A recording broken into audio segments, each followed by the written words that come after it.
Get how he started this. In the middle of the night, on May 7, 2024, an armed group of assailants drove up to the Toronto house in which Drake and his family resided. Drake was inside. The car stopped in front of the residence. Someone yelled, "Fuck Drake," and at least one gunman began to open fire. One bullet went through the security gate and hit Drake's front door. Another bullet struck and wounded a security guard, who was also one of Drake's friends. While the car drove away, Drake and others in the house summoned help for the security guard and did everything possible to keep him alive. During the nearly 30 minutes it took for the ambulance to arrive, Drake and others labored to keep the man alive by applying pressure to the gunshot wound with towels. Blood was everywhere. Unlike any other song ever released by Kendrick Lamar, this song has been played many billions of times, and its false central message has calcified into accepted fact. He is obsessed. The recording was performed during the 2025 Super Bowl and broadcast to the largest audience for a Super Bowl halftime show ever, over 133 million people, including millions of children and millions more who had never before heard the song or any of the songs that preceded it. It was the first and will hopefully be the last Super Bowl halftime show orchestrated to assassinate the character of another artist. Oh my... The Super Bowl halftime show was orchestrated for the sole purpose of assassinating this nigga's character. Nigga, you did that yourself. UMG is legally responsible for the release, publication, and promotion of the defamatory material, including the foreseeable consequences of the same. Remember that, foreseeable. They say all of this was foreseeable. Crystal ball type shit. The recording expressly represents that Lamar possesses additional undisclosed information about Drake. Rabbit hole is still deep. I can go further, I promise. And that the public will believe him. The audience not dumb. Shape the stories how you want. Hey, Drake, they're not slow. Here's why I think this is in here. Because it's been in here more than once. That they have added this language. That Kendrick possesses additional undisclosed information. That's them saying, don't you dare release another diss track from the Bompton assassin. It is so satisfying when somebody just doesn't want you to speak their name. Because they know you have credibility, and whatever you say, people are likely to believe you.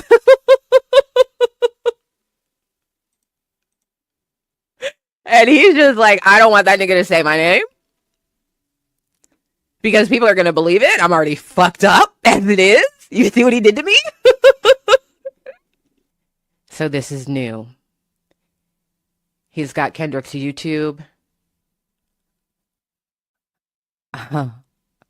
This is all Kendrick's YouTube. The recording and video were some of the biggest winners of the night at the 2025 Grammy Awards on February 2nd, 2025, on Information and Belief.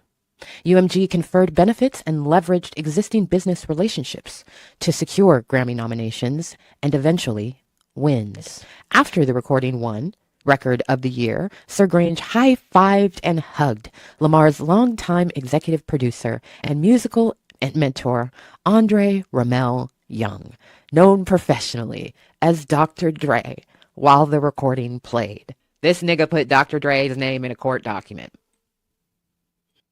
Just a week later, on February 9, 2025, UMG facilitated a live performance of the recording during the Apple Music Super Bowl LIX halftime show in New Orleans. On Information and Belief, Kendrick Lamar would not have been permitted to perform during the Super Bowl performance unless the word pedophile in the phrase certified pedophiles was omitted from the lyrics. That is because nearly everyone understands that it is defamatory to falsely brand someone a certified pedophile.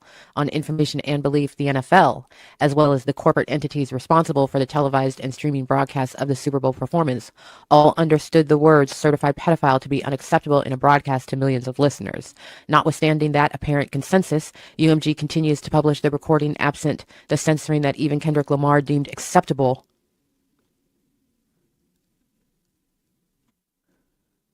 for the Super Bowl performance. He just invoked Kendrick in a court document. Okay, the image of Lamar looking directly at the camera when he named Drake and stated that Drake likes him young during the Super Bowl performance became a viral meme. In addition to publishing, marketing, and licensing the defamatory material on Information and Belief, UMG also put a thumb on the scale by providing covert financial incentives to third parties to further spread the lies against Drake. On Information and Belief, UMG directly or indirectly, through its agents and making use of UMG resources, conspired with, paid, or caused payments to be made to unknown third parties to use bots to artificially inflate the spread of the recording on Spotify. At minimum, UMG was aware that third parties were using bots to stream the recording and turned a blind eye despite having the power to stop such behavior. In June 2024, one podcast host stated, "Not only do I not care that Kendrick Lamar, used bots, but I knew he did." Oh my fucking God. Oh, why'd they put that nigga up in this fucking document? He's gonna be insufferable. Y'all know who say that? Do I get to do an impression? I don't care that he used bots. I don't care. I know that he did. I know.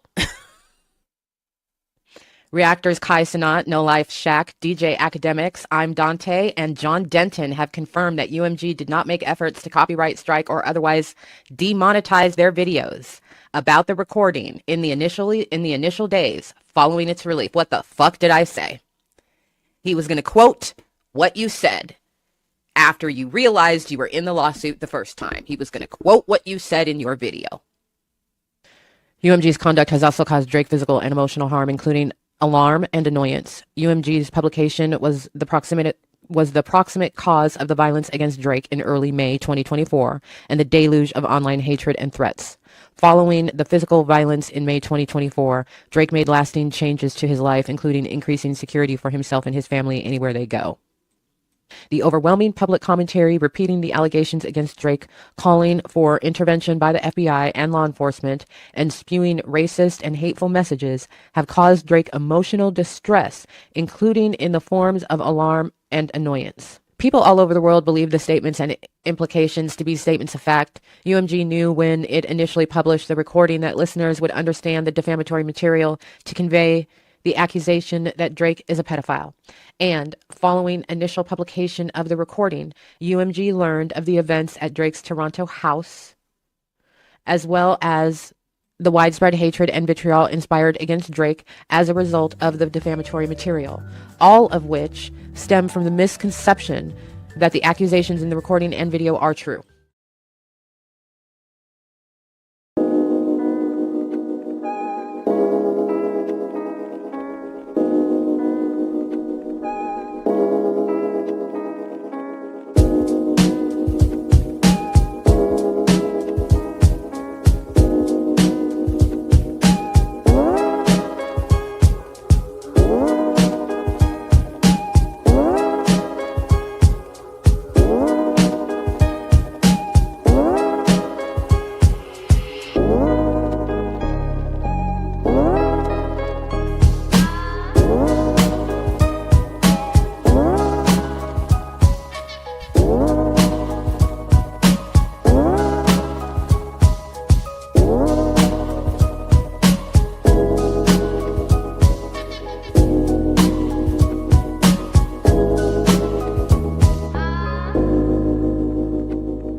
Hello, beautiful people. We're here. We're here. We've made it.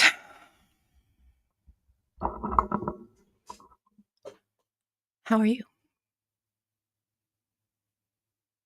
I was just about to go get in the bathtub, call it a day. And I said, let me hit refresh one more fucking time. There was the document. Yes, it has been another day of waiting. And more annoyingly,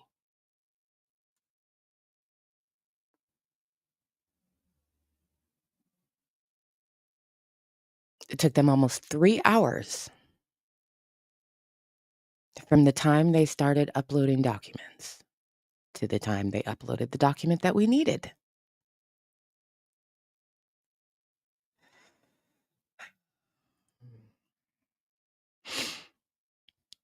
Hello to everybody who's watching. Hit that like button. Shout out to the best mod squad on the internet. Shout out to all the subscribers.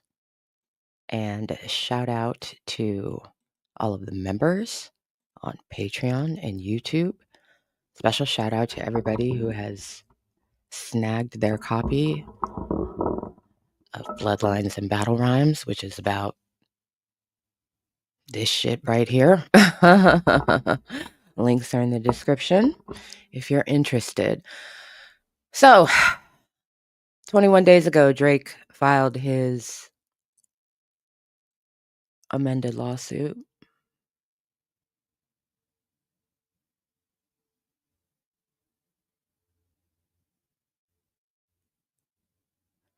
And now we are at UMG's updated motion to dismiss, which doesn't look very different than what it was. I'm already irritated, and now I'm already disappointed. Angie lady, thank you for the support, beautiful, because it's been a day.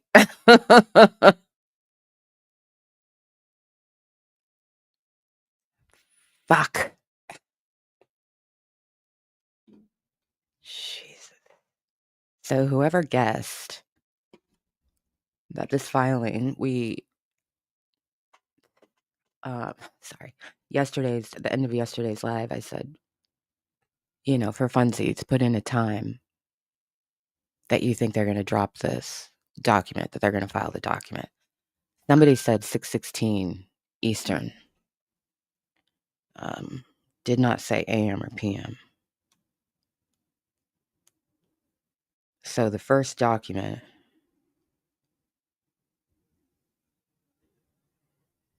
today from UMG dropped at 6:16 Eastern. We have a screenshot. But again, it took them almost 3 goddamn hours before they had uploaded the document that we actually need. So that's what is on the screen. And the only thing that I looked at was how many pages is it? And it's 33 pages. So I'm not feeling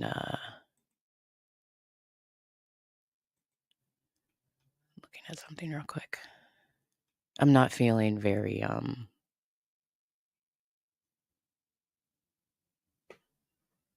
confident that they have given further context or broken down per law the interpretation of art.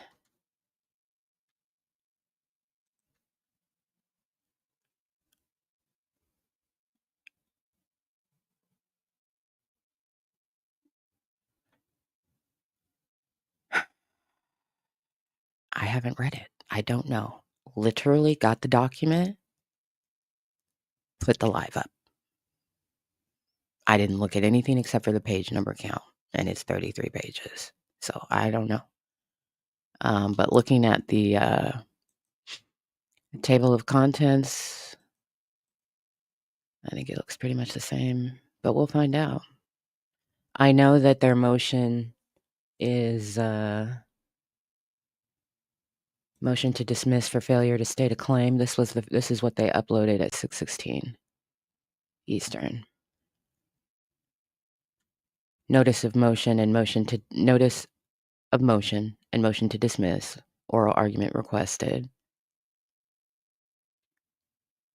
And this is the damn document we were waiting for right here, the accompanying memorandum of law. This is just a, procedural document. So this was the first thing that we, and when I say we, some of y'all smart, and you have alerts set up on Court Listener. So there were people in the Discord who were like very frustrated with me. And I kept looking at this like, did I miss something? No, it literally says, please take notice that pursuant to federal rules of civil procedure and upon the accompanying memorandum of law. And that's what we waited 3 more hours for, was the accompanying memorandum of law, which was uploaded and filed separately. And that's this. So they decided to stick with technical, largely. They're basing their motions to dismiss off of Drake fails to state a claim for defamation. So I can already tell you what's going to happen here. Probably.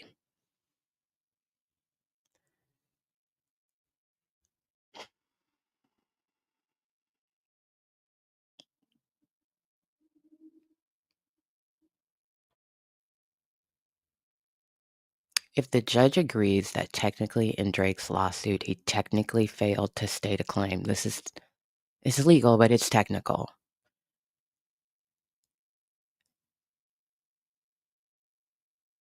She may very well give him another opportunity to amend his lawsuit. But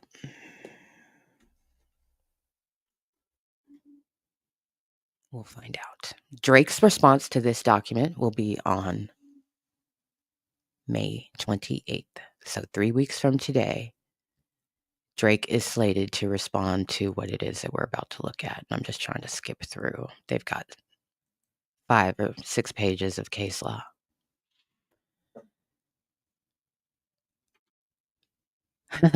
They stick with starting with a quote from Drake.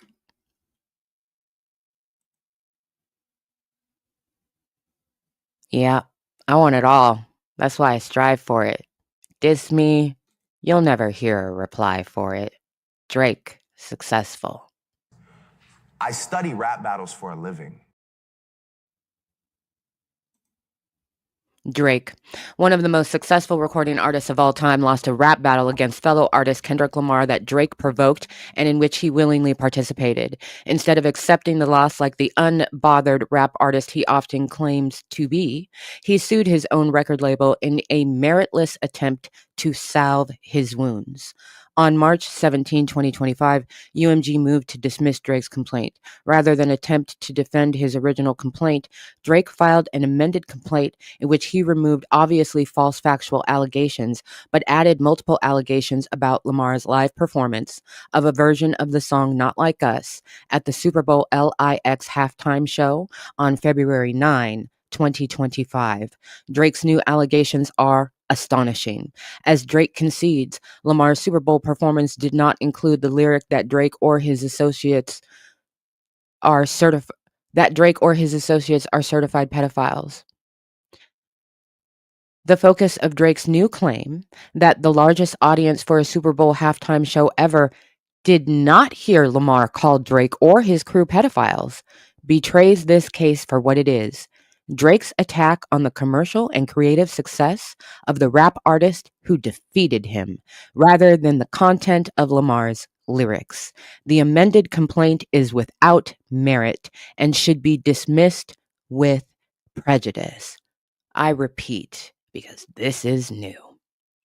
Drake's new allegations are astonishing. As Drake concedes, Kendrick Lamar's Super Bowl performance did not include the lyric that Drake or his associates are certified pedophiles. The focus of Drake's new claims that the largest audience for a Super Bowl halftime show ever did not hear Lamar call Drake or his crew pedophiles betrays this case for what it is: Drake's attack on the commercial and creative success of the rap artist who defeated him, rather than the content of Kendrick Lamar's lyrics. The amended complaint is without merit and should be dismissed with prejudice. Well, okay. I'm starting to feel a little bit better. I'm starting to feel just a little bit better. Because I've been bothered for several fucking hours, okay? Oh, this better be fucking good.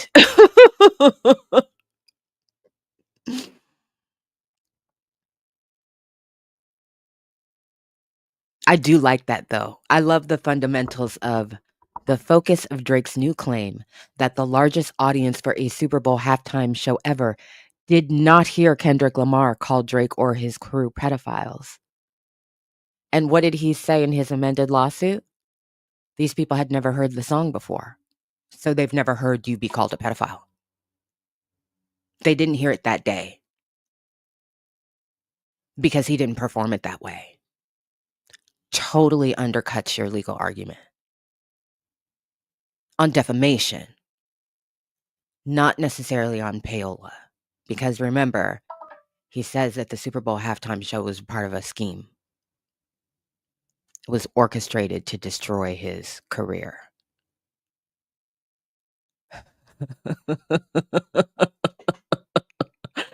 Chaos. Sir, the first WAP has hit the OVO building. Over.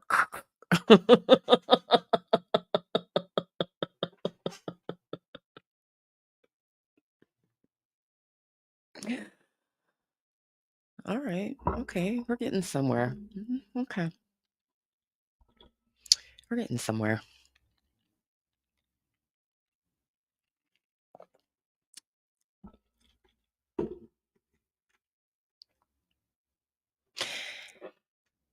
In 2024, two of the most popular recording artists in the world, Kendrick Lamar and Aubrey Drake Graham, engaged in a high-profile rap battle. Over the course of approximately 2 months, they exchanged increasingly vitriolic and incendiary diss tracks, sometimes responding within hours of each other. Drake encouraged the feud. When he felt at one point that Lamar was taking too long to respond, Drake released a recording goading Lamar to continue the rap battle. Lamar did just that, and collectively, Drake and Kendrick released a total of 9 tracks, taking aim at each other.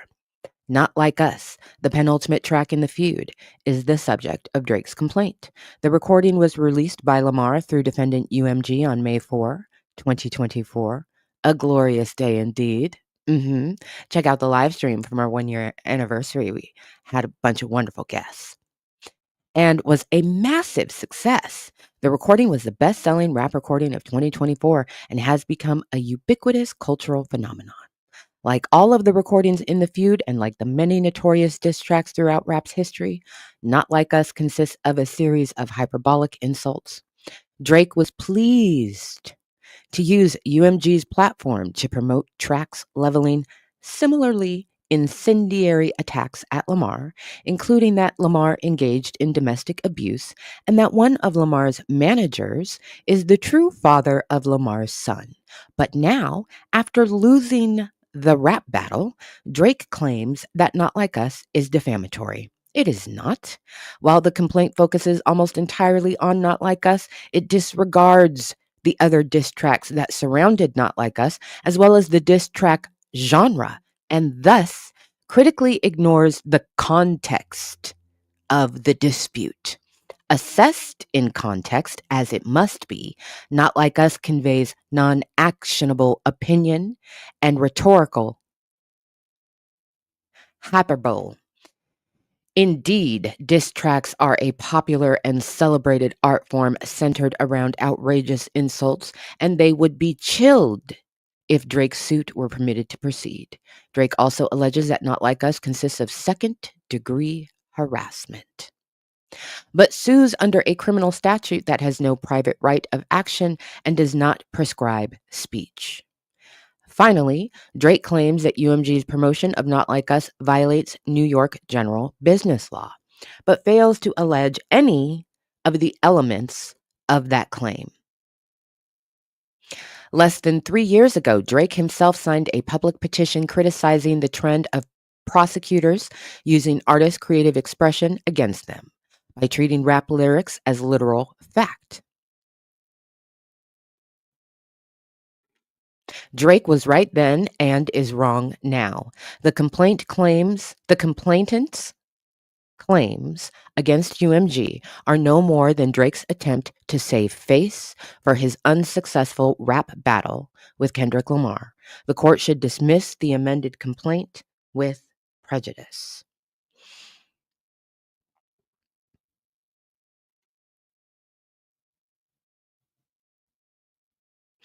Not Like Us was released as part of a rap beef between Drake and Lamar. The artist feud reportedly traces its origins back more than a decade, but broke into the public domain in early 2024 when Drake and Lamar began trading diss tracks sometimes within the same hour. Drake and Lamar's feud is not unique. Rap feuds have existed pretty much since the beginning of rap in the 1970s and excuse me. Rap feuds have existed pretty much since the beginning of rap in the 1970s, and several storied feuds have occurred throughout rap history. The public feud between Drake and Lamar traces back to the October 2023 track First Person Shooter by Drake and J. Cole, in which J. Cole rapped that he, Drake, and Lamar were the big three, i.e., the top three rappers in the industry. In response, Lamar appeared on the March 2024 track Like That with artists Future and Metro Boomin, in which he rejected the notion that Drake and J. Cole were his equals, rapping, "Motherfuck the big three, nigga, it's just big me." Drake responded in April 2024 with the track Push Ups, distributed by UMG. The track takes aim at Lamar, insulting inter alia his height, "How the fuck you big steppin' with a size 7 men's on," and "Pipsqueak pipe down," and his career, "Your last one bricked, you really not on shit." He also stoked the feud, stating, "And that fucking song y'all got did not start the beef with us. With us. This shit been brewing in a pot, now I'm heating up." You're such a bitch. Then, seemingly impatient with the time it was taking Lamar to respond, Drake released Tailor Made Freestyle on Instagram. The track uses artificial intelligence to make it sound as if the voice of deceased rap icon Tupac Shakur is rapping Drake's lyrics. In Tupac's voice, Drake taunts Lamar and notably urges Lamar to, quote, "talk about Drake liking young girls," end quote, on his next track. They quote the lyrics. Lamar responded with two tracks: Euphoria, released by UMG on April 30th, followed by 616 in LA, released by Lamar on Instagram on May 3. Lamar raps of Drake in Euphoria, "a pathetic master manipulator, I can smell the tails on you now. You're not a rap artist, you're a scam artist with the hopes of being accepted." He criticizes Drake's music. "I make music that electrify him. You make music that pacify him," and attacks his use of Tupac's voice. "A Canadian nigga make Pac turn in his grave." His parenting. "I got a son to raise, but I can see you don't know nothing about that." And his character and identity. "I hate the way that you walk, the way that you talk. I hate the way that you dress. I hate the way that you sneak diss. If I catch flight, it's gonna be direct. How many more fairy tale stories about your life till we had enough? How many more black features till you finally feel that you're black enough?" Lamar's insults continued on 616 in LA, where he raps that members of Drake's team are disloyal. "Have you ever thought that OVO is working for me, fake bully? I hate bullies. You must be a terrible fucking person. Everyone inside your team is whispering that you deserve it." Drake responded on the evening of May 3rd with the track Family Matters, distributed by UMG. The track is a scathing attack on Lamar, laden with hyperbolic slurs. Drake attacks Lamar's authenticity. "You just acting like an activist, it's make believe." Mocks his height. "He's always said I overlooked him, I was staring straight.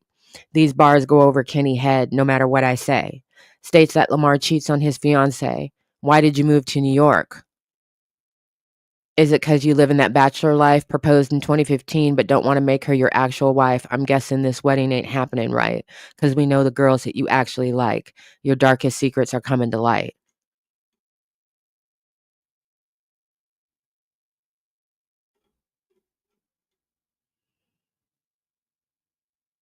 And asserts that one of Lamar's children was fathered by one of his managers, Dave Free. "Your baby mama captions always screaming, 'Save me.' You did her dirty all your life. You trying to make peace. I heard that one of them little kids might be Dave Free. Don't make it Dave Freeze, because if your GM is your BM secret BD, then this is all making plenty fucking sense to me." Well, of course it would. We know how your child was conceived. Drake also raps that Lamar abuses his fiancée, stating, "When you put your hands on your girl, is it self-defense because she bigger than you? And they hired a crisis management team to clean up the fact that you beat on your queen." The track makes other allusions to violence. Drake opens that he has emptied the clip over friendlier jabs, asks, "Which one of my so-called niggas need a shell from the clip?" and raps, "Come get this ass whooping, I'm handing them out." The track closes with Drake stating, "You're dead, you're dead, you're dead. There's nowhere to hide. There's nowhere to hide." Gunshots sound at various points. Lamar responded with two back-to-back tracks, Meet the Grams, followed by Not Like Us. In Meet the Grams, Lamar directs his insults to Drake and members of his family. See Exhibit N.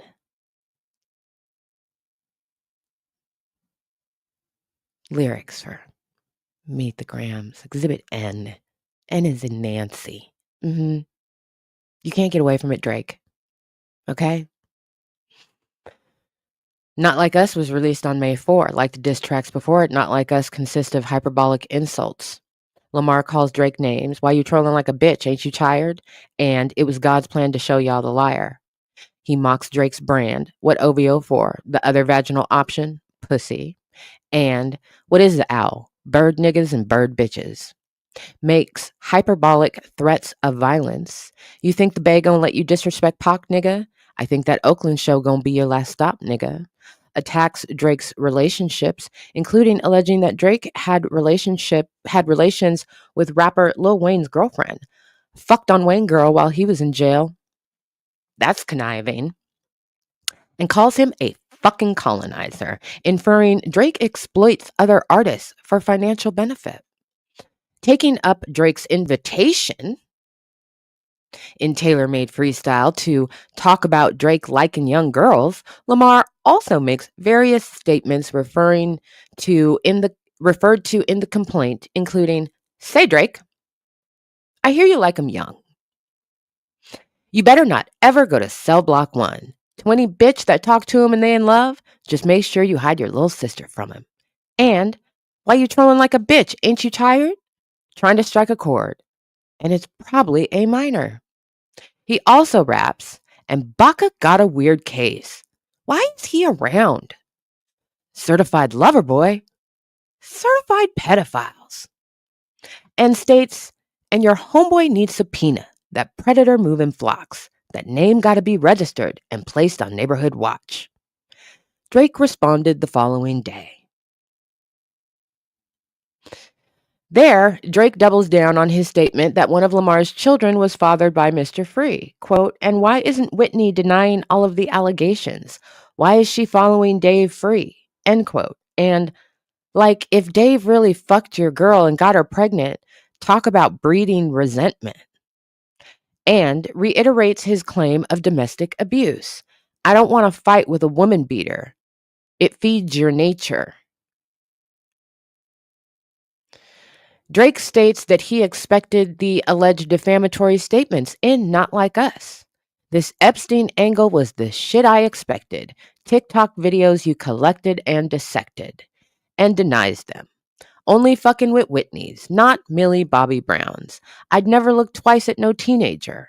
The track also contains further reference to violence, including, "I'll slit your throat with the razor," and "Yeah, bullets that I'm stuffing in each chamber, your ass in extreme danger." Footnote. Baka refers to OVO member Baka Not Nice, who was arrested in 2014 on human trafficking and assault charges and convicted of assault in 2015.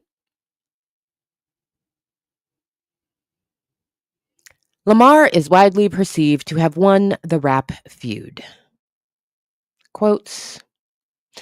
Rolling Stone deemed it the biggest moment in music this year. The song, recording, and video of Not Like Us were collectively nominated for 5 Grammy Awards, as voted on by over 13,000 music industry peers, including Record of the Year, Song of the Year, Best Rap Performance, Best Rap Song, and Best Music Video, and won in all 5 categories. Lamar performed a live version of Not Like Us at the February 9, 2025 Super Bowl LIX halftime show to a record audience.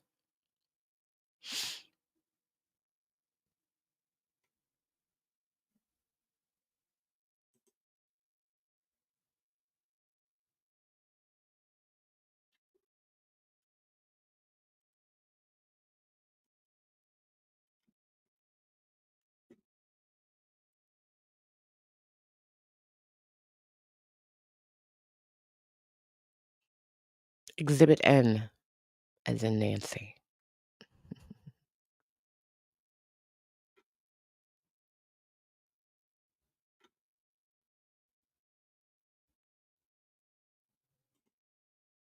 You've got a good plan there, baby sis 6.0.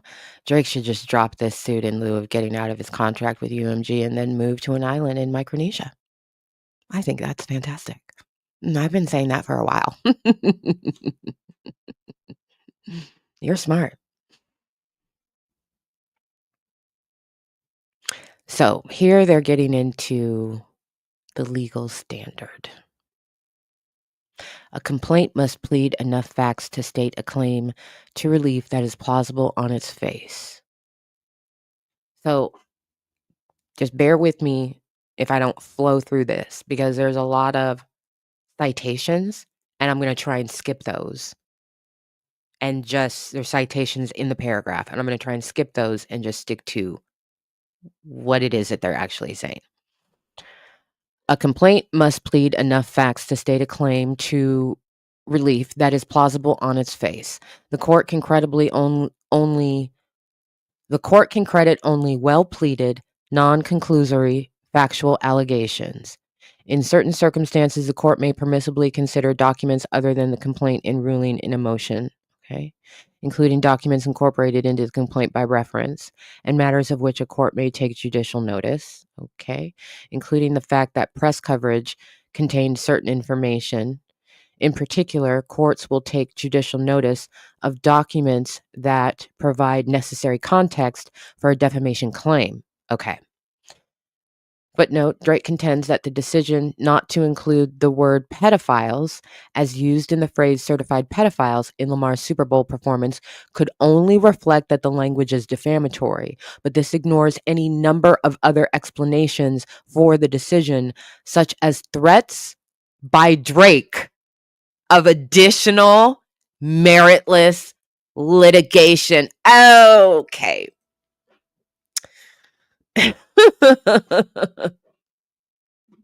Because I love a good footnote. This is new. And now we've learned something. Drake threatened to sue the NFL. And who knows who else? He threatened to sue. I'm going to read it again.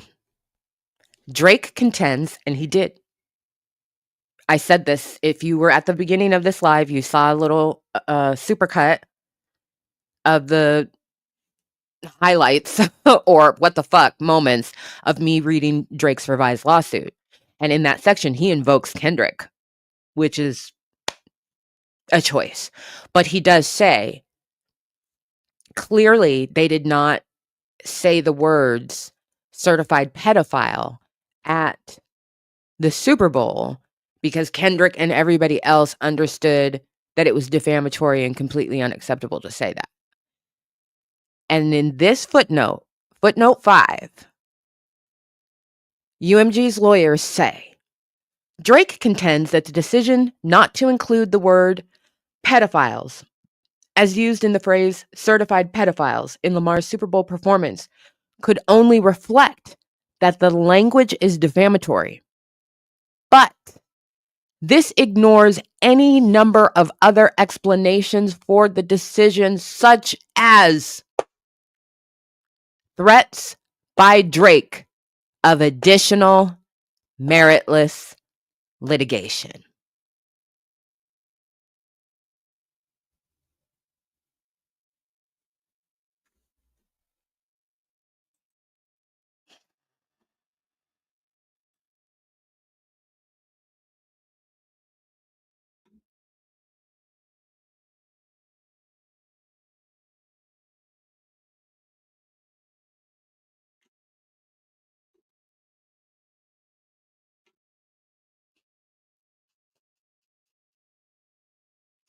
He is a fan, he's a band, he's a hand, he's a land. UMG in 5.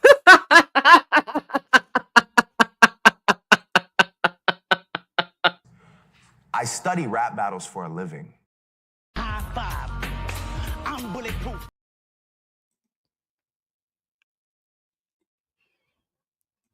Proud of that one. I'm proud of that one. Shout out to everybody who's watching. Hit the like button if you will.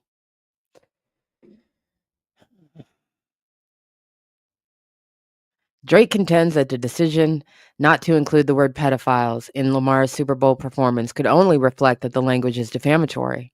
But this ignores any number of other explanations for the decision, such as threats by Drake of additional meritless litigation. He said, "I'm suing everybody involved with the Super Bowl halftime show." Thank you, UMG. Thank you for that little footnote nugget. Appreciate that.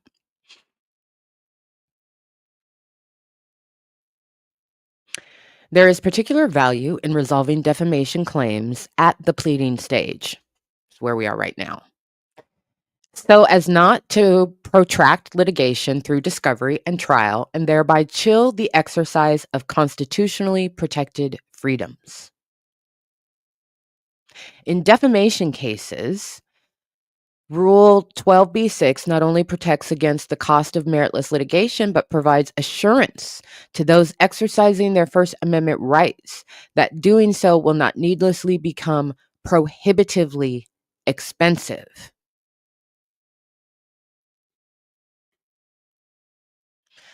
Okay, and then again in this technical stuff, we're about halfway through the document. Drake fails to state a claim for defamation. Drake, who had no concerns using UMG's platform to publish slurs about Kendrick Lamar during their rap feud, now claims Not Like Us is defamatory. These allegations, directly aimed at chilling legitimate artistic expression safeguarded by the First Amendment and New York law, are meritless. Drake fails to state a claim for defamation because Not Like Us conveys non-actionable opinion and rhetorical hyperbole, not fact, and because he does not adequately plead that UMG acted with actual malice. The alleged defamatory material is non-actionable. To be defamatory, a publication must convey fact, not opinion, or rhetorical hyperbole. Expressions of opinion as opposed to assertions of fact. I'm assuming there's a lot of new people here, and some of you are going to be tempted to hop into the chat and into the comment section and try and correct the pronunciation of this word, and you are going to get eaten alive by a bunch of people. It's an inside joke on the channel at this point, so just assume you don't know and move on. Okay, save everybody the time because you'll get eaten up, and it's because you're new and you don't know.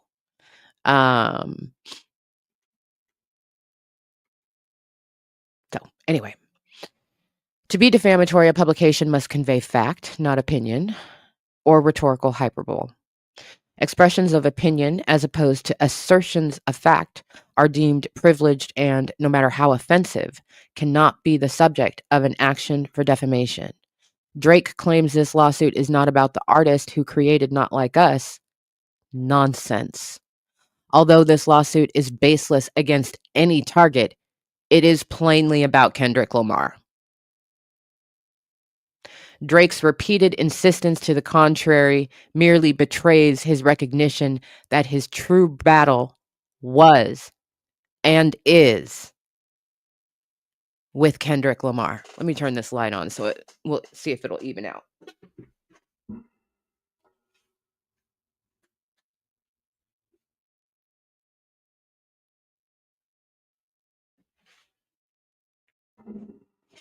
This is so satisfying. I'm gonna read it again.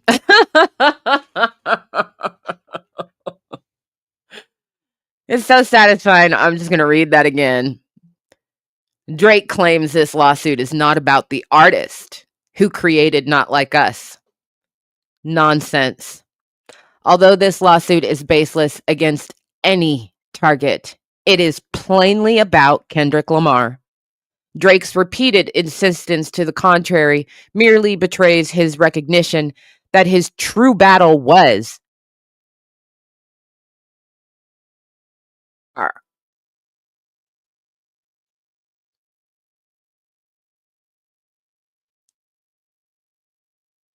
Thank you for that. Thank you for just saying it. For fuck's sake.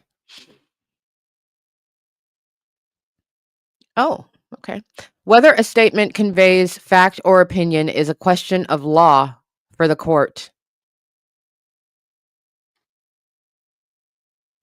The burden rests with the plaintiff to establish that in the context of the entire communication, a disputed statement is not protected opinion. The concept of opinion has come to mean more than it does outside the libel law context. To distinguish assertions of facts from non-actionable opinion, courts analyze, number one, whether the specific language in use has a precise meaning which is readily understood. Number two, whether the statements are capable of being proven true or false.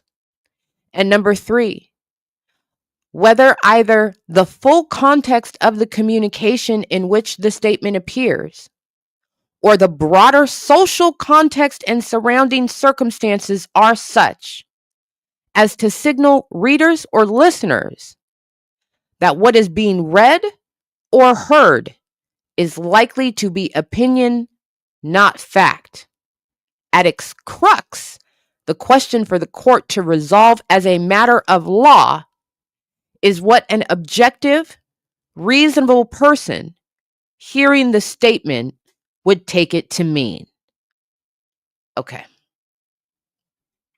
I'm reading that slowly because this is their argument on the interpretation as a matter of law. In this assessment, context is key. The Court of Appeals of New York has consistently focused its analysis on the overall context in which the complained of assertions were made. This includes both the immediate context in which the disputed words appear, as well as the larger context in which the statements were published, including the nature of the particular forum. Courts must look at tone, purpose, and setting. A statement's tone and apparent purpose may signal that it is not conveying an accurate factual assessment offered by a disinterested observer. For example, a statement may indicate non-actionable opinion where it reflects a degree of anger and resentment, where the tenor is rambling, heated, or speculative, or often escalates into the hyperbolic, or where it invokes parody, loose, or figurative language. Likewise, the broader context informs whether a statement is reasonably understood to convey factual assertions. Even apparent statements of fact may assume the character of statements of opinion when made in public debate, heated labor dispute, or circumstances in which an audience may anticipate the use of epithets, fiery rhetoric, or hyperbole.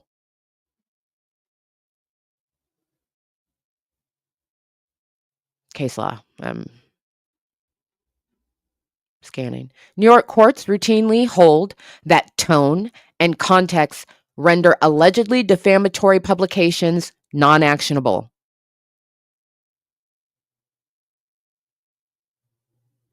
The recent case of Rappaport v. Barstool Sports is instructive. There, actor Michael Rappaport alleged that statements by Barstool Sports accusing him, inter alia, of having herpes and abusing his ex-girlfriend, including several statements in a 6-minute diss track in which defendant rapped a constant stream of insults and slurs about Rappaport against a backdrop of unflattering video clips and images, were defamatory.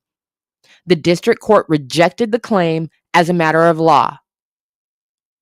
The statements were largely laden with epithets, vulgarities, hyperbole, and non-literal language and imagery delivered in the midst of a public and very acrimonious dispute between the Barstool defendants and Rappaport that would have been obvious to even the most casual observer and published on social media, blogs, and sports talk radio, which are all platforms where audiences reasonably anticipate hearing opinionated statements.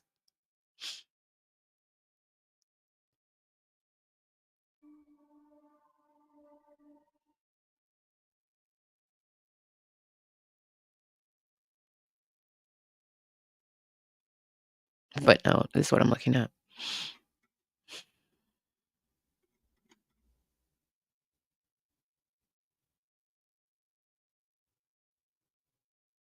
The Second Circuit affirmed Rappaport, holding that the district court appropriately considered that the statements at issue were made in the context of a hostile, vulgar, and hyperbolic feud, in which the use of epithets, vulgarities, and hyperbole function as a strong indicator to the reasonable reader that the statement is not expressing or implying any facts. These conclusions apply equally here. Considered in context, it is required. Not Like Us conveys hyperbole and opinion, not facts. Looking first to its tone, the 4.5-minute rap diss track consists of epithets, fiery rhetoric, and hyperbole. The track is rife with rumor and speculation and reflects a considerable degree of anger and resentment. This is all in the context of case law.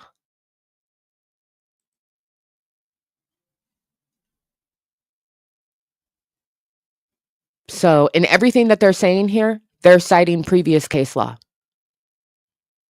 Looking first to its tone, the 4.5-minute rap diss track consists of, quote, epithets, fiery rhetoric, and hyperbole, case law. The track is rife with rumors and speculation, case law, and reflects a considerable degree of anger and resentment, case law.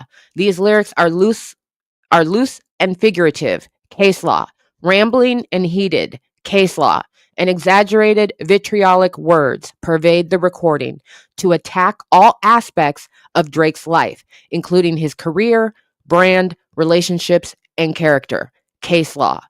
Exaggerated imagery in the music video reinforces that Not Like Us is not intended to reflect factual analysis. The video opens with Lamar whispering to a clown that he sees dead people, a nod to the film The Sixth Sense, implying hyperbolically that Drake has been defeated in the rap battle. The video also shows Lamar beating an owl piñata with the disclaimer, no OVO hoes were harmed during the making of this video. This imagery reinforces the non-factual nature of Not Like Us. No reasonable listener would require a disclaimer that the piñata is not literally Drake and his crew. The imagery is satirical, figurative, and vitriolic, signaling to the audience that the video does not convey sober, factual analysis. Likewise, the cover image of Drake's Toronto house is obviously doctored, further underscoring the non-factual nature of Not Like Us, case law. Again, no reasonable viewer would believe that the image of Drake's mansion with the 13 sex offender markers is real. The image is hyperbolic and exaggerated, conveying opinion, not fact. The broader context reinforces that Not Like Us is non-actionable. The alleged defamatory content was published in connection with a rap diss track.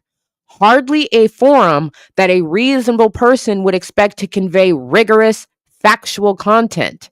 And Not Like Us was Lamar's culminating track in one of the nastiest lyrical warfare rap feuds in recent history. It followed the release of 7 preceding tracks in which Drake and Lamar hurled increasingly vitriolic allegations, including Drake's slurs that Lamar's son was fathered by someone else and that Lamar physically abuses his fiancée. If ever there was circumstance for the audience to anticipate the use of epithets, fiery rhetoric, or hyperbole, case law, this is it. If statements in a letter to the editor are non-actionable because the common expectation is such letters do not serve as a vehicle for the rigorous and comprehensive presentation of factual matter, case law. If statements in an op-ed are non-actionable because the expectation is op-eds contain considerable hyperbole, speculation, and diversified forms of expression and opinion, case law.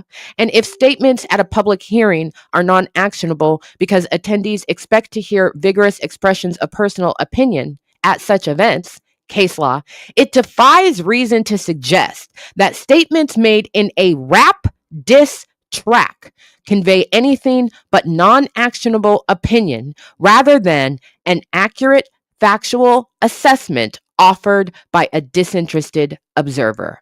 Case law.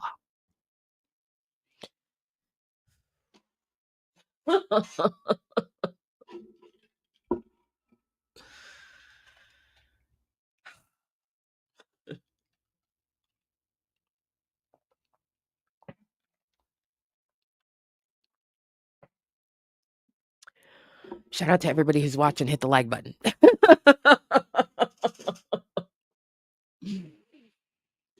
Help me have a good Mother's Day this Sunday. Ooh, child.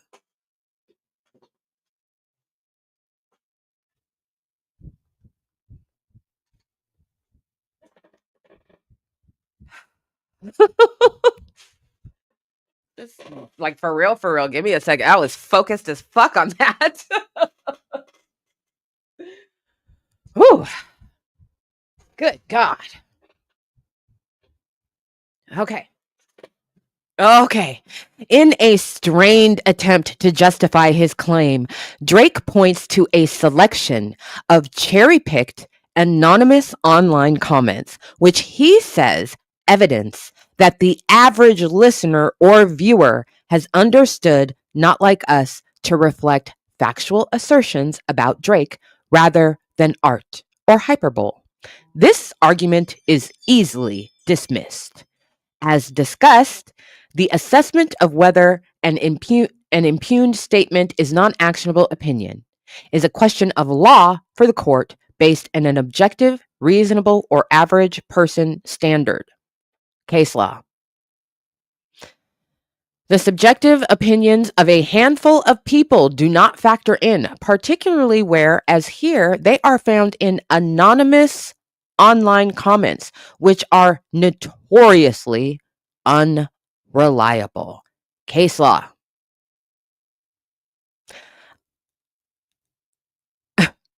The quote from the case law, anonymous online comments are inherently unreliable. The comments cited in Drake's complaint make this point. They are rife with grammatical errors, slang, and emojis, and authored by sources such as at Wrestling Warrior 15, at MeowMeow 1234 meow, and at I'm Chicken Little.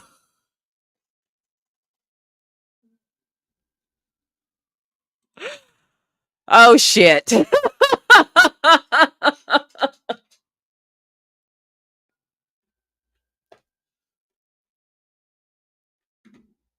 Oh shit. Why they do that?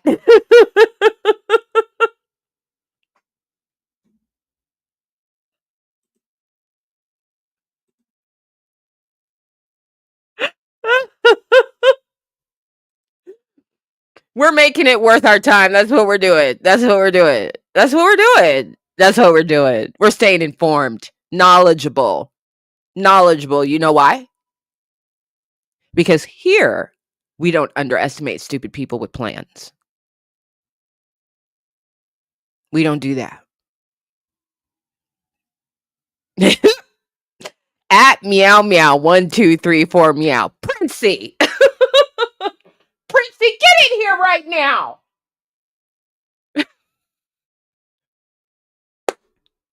And at I Am Chicken Little. Jesus fucking Christ. Oh, God.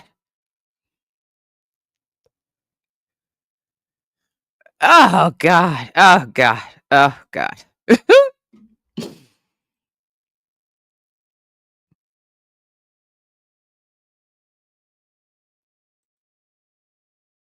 Princey's been on the internet unsupervised again. God damn it. These fucking cats.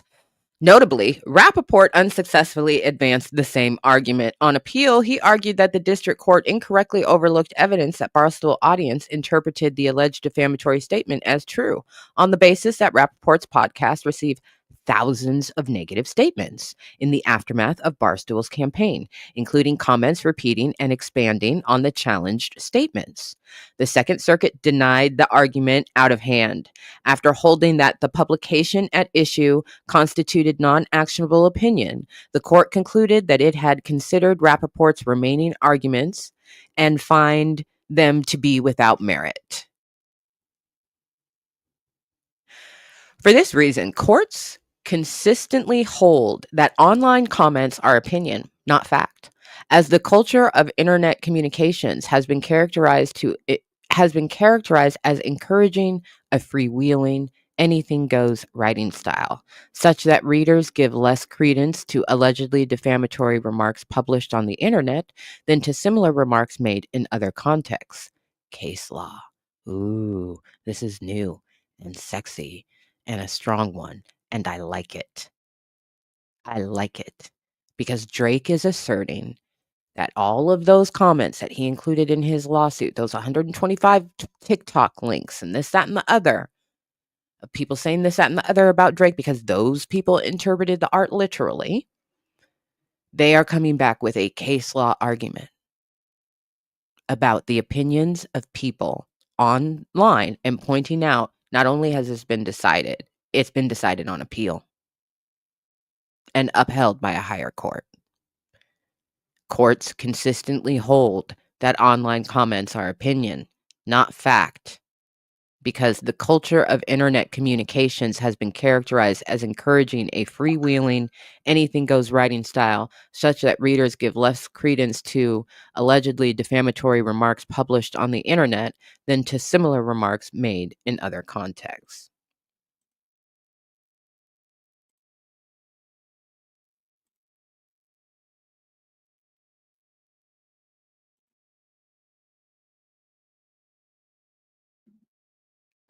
Something just hit the docket.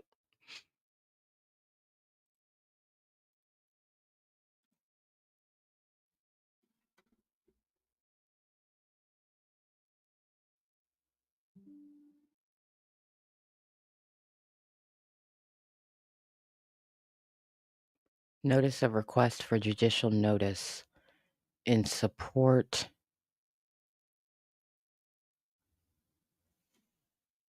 of the motion to dismiss the amended complaint, document filed by UMG Recordings.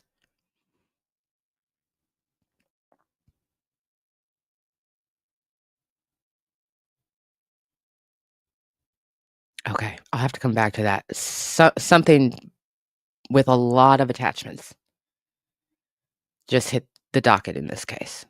The notice of request for judicial notice. Notice of or a request for judicial notice. Okay. We'll get to that.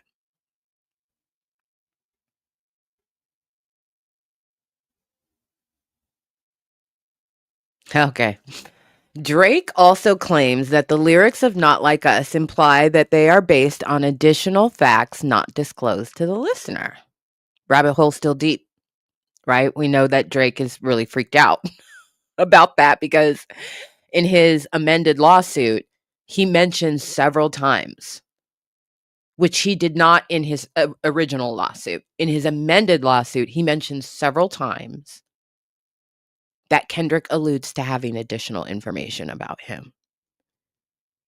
He's very clearly concerned about 1, 2, 3, 4, 5 plus 5. Drake also claims that the lyrics of Not Like Us imply that they are based on additional facts not disclosed to the listener. This too fails as a matter of law. New York courts apply the objective, reasonable person standard to assess whether a statement implies undisclosed facts.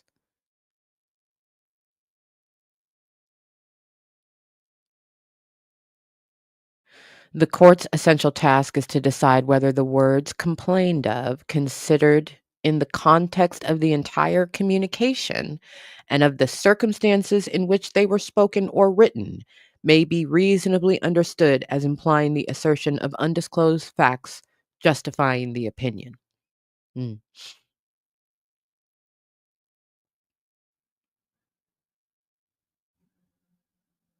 Drake points to 2 lyrics to support his argument that Not Like Us leaves an unmistakable impression that it is based on undisclosed facts.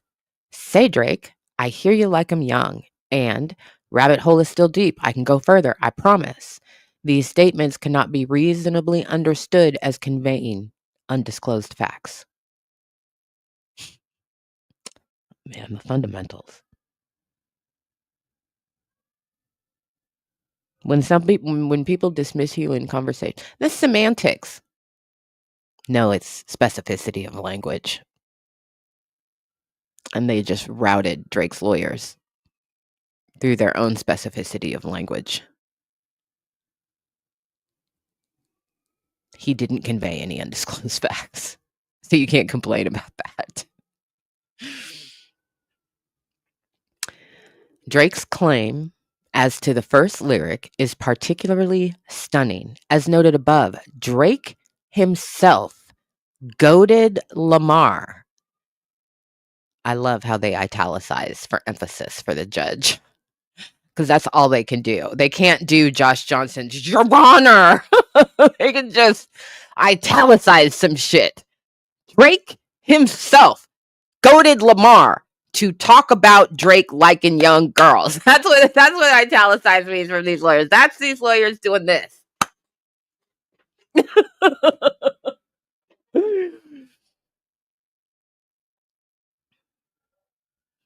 That Lamar then did so does not convey anything other than that Kendrick Lamar accepted Drake's invitation. What did I say?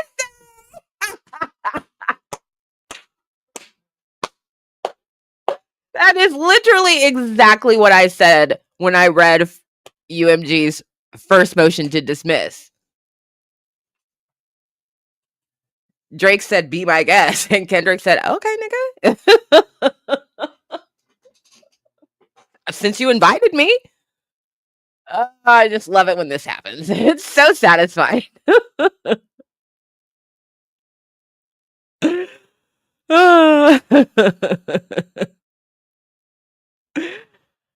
Okay.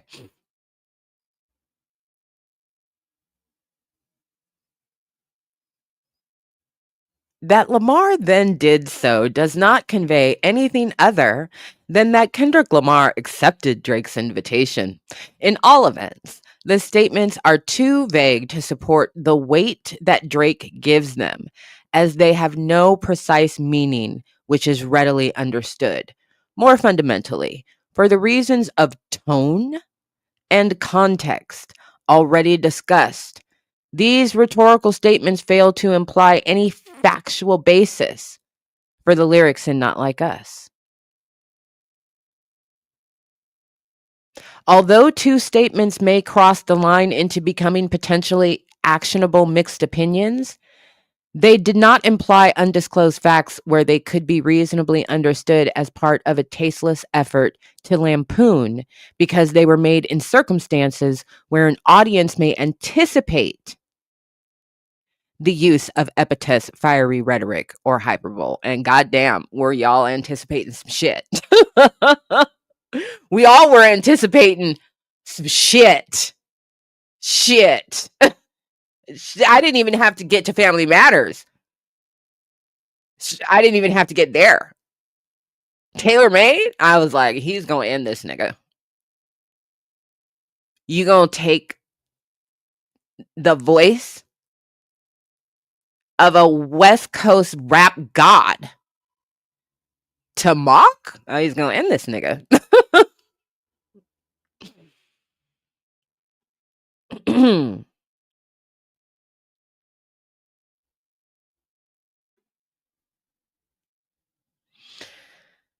Moreover, the broader context shows that both Lamar and Drake traded these sorts of jabs. For example, Drake in Family Matters claimed with respect to his own unfounded allegations that your darkest secrets are coming to light. He makes similar assertions in The Heart Part 6, rapping, what about the bones we dug up in that excavation?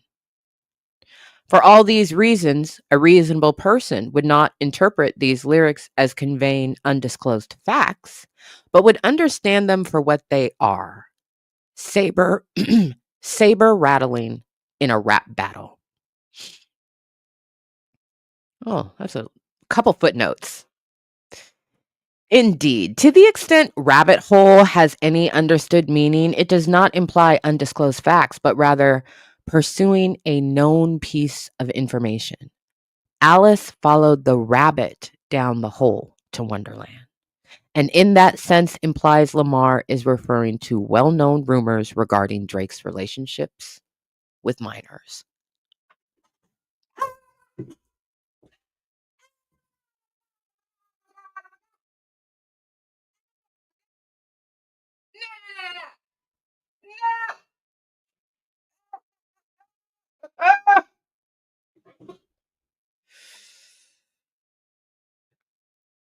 Did you see the way they just cut that nigga? Did you see that? It was real fast. You go have to rewind it, slow it down.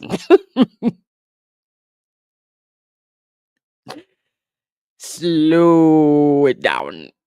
I mean, we're not even going to get into the problematic nature of the original story, Alice in Wonderland, but I'm telling you, the lawyers know it. That's why I got up and walked out. I'm thinking of this in the broader context of the original works, Alice in Wonderland. Indeed, to the extent rabbit hole has any understood meaning, it does not imply undisclosed fact, but rather pursuing a known piece of information. Alice followed the rabbit down the hole to Wonderland, and in that sense implies Lamar is referring to well-known rumors regarding Drake's relationship with minors. Oh, fuck.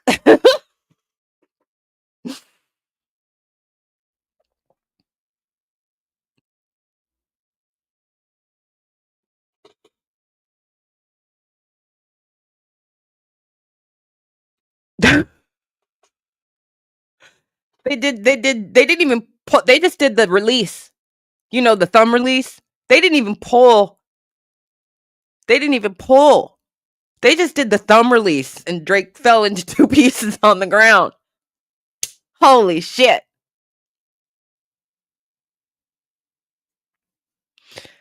Drake also alleges that statements in Kendrick Lamar's Euphoria, including "Don't tell no lie about me, and I won't tell truths about you," and "I know some shit about niggas that make Gunna wanna look like a saint," imply that Not Like Us is based on undisclosed facts.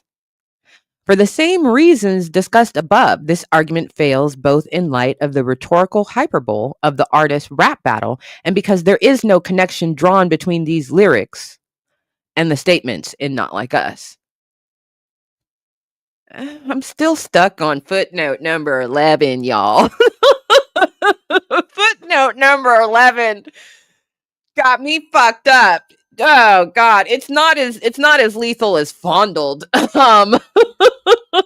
But it's Donna Allison, I think you're watching. I just got an email. Thank you, beautiful, for your support. Drake isn't smart enough for footnote 11, but I am.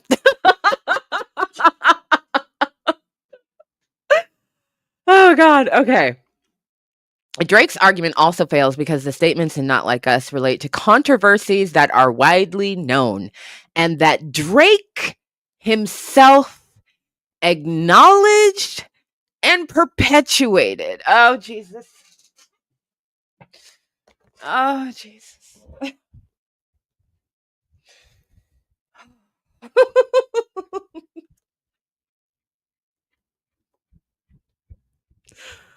Whew. You know, I'm an older black woman, so it don't take much. Black don't crack, but baby, I'm up there, okay? Whew, child.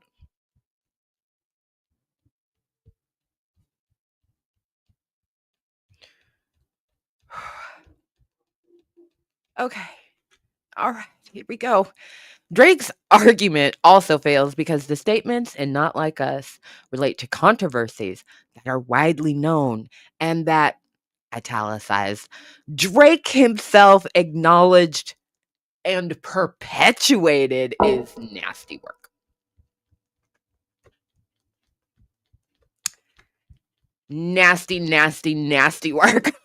Perpetuated, nigga. You perpetuated the shit. Nasty. That's nasty. Shout out to everybody who's watching. Get them likes up. Mods in there working real hard. Very satisfying for them when they see the likes go up. Okay. All right.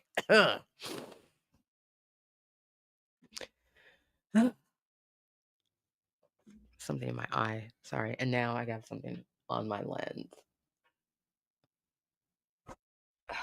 Lord. Lord! People got me all fucked up.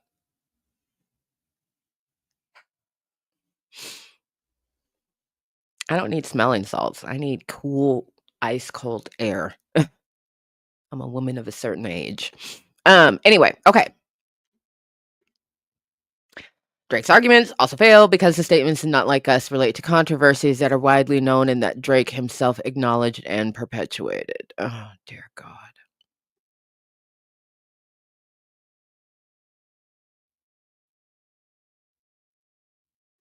Case law, case law, case law, case law. Facts and criticism concerning Drake's relationship with minors predate Not Like Us and have been widely reported, noting that okay.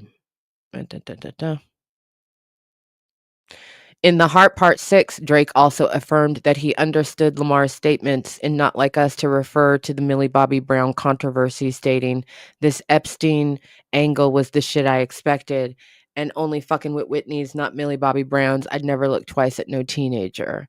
Clearly, Drake himself understands that Kendrick Lamar's lyrics refer to well-known issues that have been widely reported. Drake's arguments concerning undisclosed facts carry no weight. Oh, Jesus Christ. I think that's a new footnote. Exhibit P has a quote in it that they have in the footnote. "We all know the stories of him going to girls' basketball games," end quote.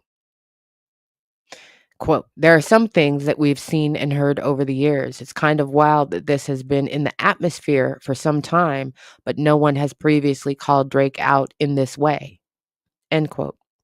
When Millie Bobby Brown was 13, she met Drake at a concert. Oh my God, they're talking about it! Oh my God! Oh my God!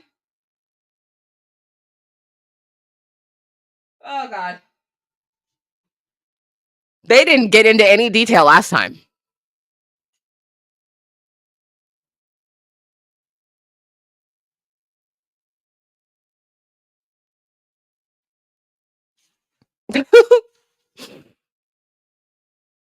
At least I don't remember. But, I was overwhelmed. There was a lot in that first one that had me fucked up.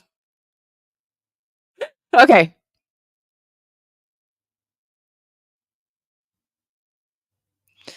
When Millie Bobby Brown was 13, she met Drake at a concert. He was 30 or 31 at the time. She said they would text a lot in interviews, and they maintained this friendship where he would give her advice about boys, stuff like that.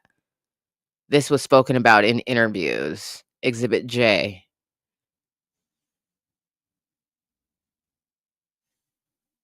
Oh. Drake having inappropriate sexual relationships with minors is a topic Drake has had to debunk in the past. Not Like Us reflects these rumors surrounding Drake's personal life. Okay, let me see. Where did I leave off there? In The Heart Part 6, Drake also affirmed that he understood Lamar's statements to Not Like Us to refer to the Millie Bobby Brown controversy, stating, "This Epstein angle was the shit I expected, and only fucking with Whitney's, not Millie Bobby Brown's. I'd never look twice at no teenager." See Exhibit O. Clearly, Drake himself... Okay, I read that part. Sorry. Drake's claim should also be dismissed for failure to plead actual malice. A public figure can prevail on a defamation claim only where clear and convincing evidence proves that a defamatory statement was published with actual malice. That is, with deliberate or reckless falsification. The element of actual malice focuses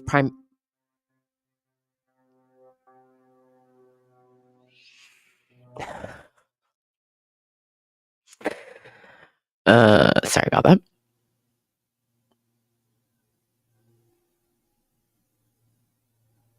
The element of actual malice focuses primarily on what a defendant knew or believed at the time a purportedly false statement was made.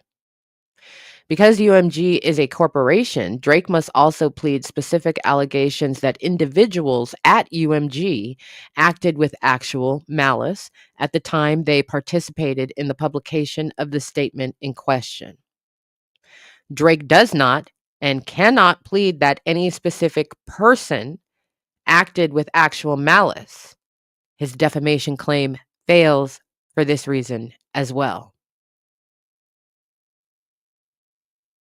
Ooh, ooh, ooh! They got hustler case law in there. I don't remember if they had hustler case law in there the first time, but I'm seeing it this time. And I did a little fist bump. Yes.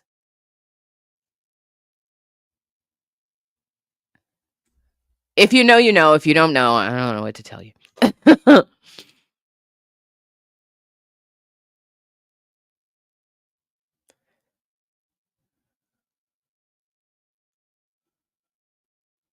Oh, I think that's really great. I think that's really great. Okay. Drake fails to state a claim for second-degree harassment. Drake asserts a claim for Drake asserts a claim for harassment in the second degree under New York penal law, claiming that Kendrick Lamar issued a call to target Drake, including through violence, and that Not Like Us amounts to incitement. This claim fails for multiple reasons. First, there is no private right of action. Where a penal statute does not expressly confer a private right of action on individuals pursuing civil relief, recovery under such a statute may be had only if a private right of action may fairly be implied. Blah, blah, blah, blah, blah. You're like, what the fuck does that mean? The second degree harassment statute that Drake is trying to write on in this lawsuit is criminal, and this is civil. And so they're saying, can't do that here. Go to the popo if you want to file a complaint for second degree harassment. This second degree harassment. That's with the police. It's not a private civil right of action. It's criminal. So that's what they go through here. So I'm not gonna get into all of that.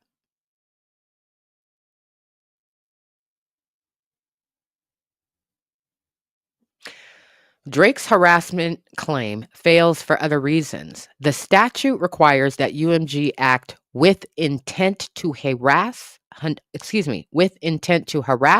annoy, or alarm. But at most, Drake merely asserts an intent to devalue Drake's music and brand in order to gain leverage in negotiations. And even this allegation makes no sense. Drake does not explain how a contract with Drake would be more profitable for UMG if Drake was devalued. UMG's revenues would decrease. Indeed, Drake contradictorily alleges that UMG had the opposite incentive with respect to re-signing Kendrick Lamar. Furthermore,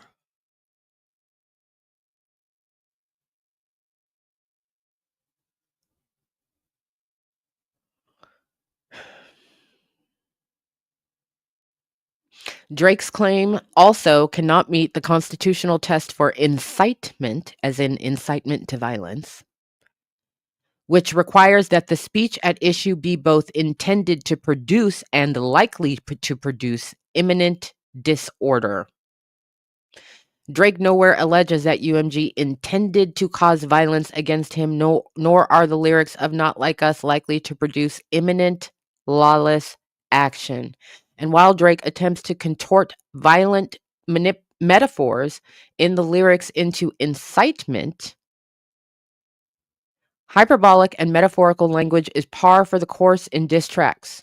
Indeed, Drake's own diss tracks employed imagery far more violent, with such lyrics as you're dead, there's nowhere to hide, and I'll slit your throat.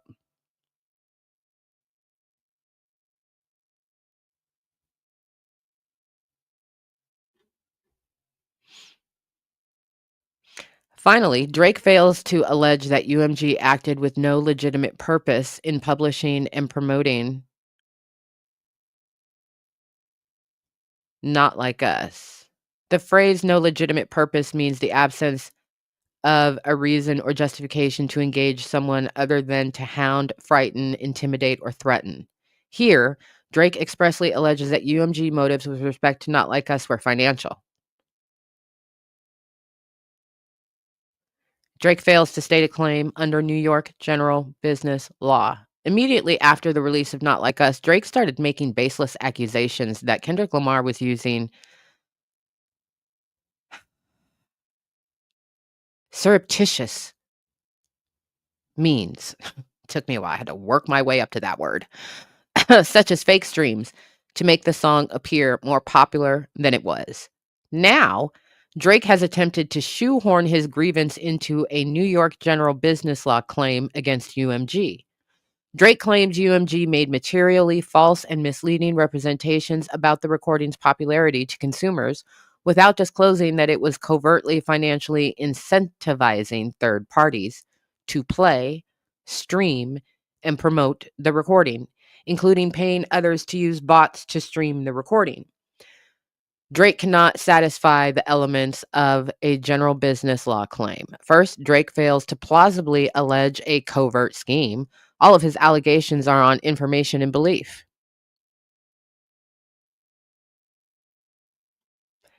Drake has also received information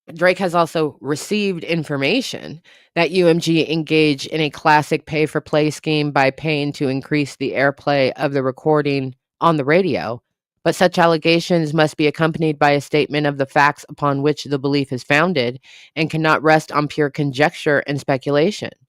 This is true especially with regard to consumer fraud claims such as those under general business law.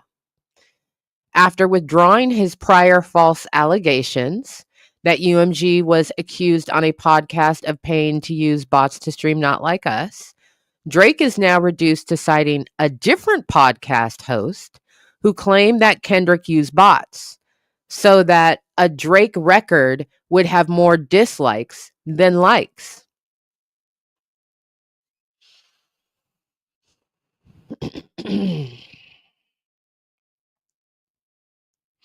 He also relies on a now deleted anonymous X comment accusing Lamar of buying promo to clown Drake's lawsuit, not to promote Not Like Us.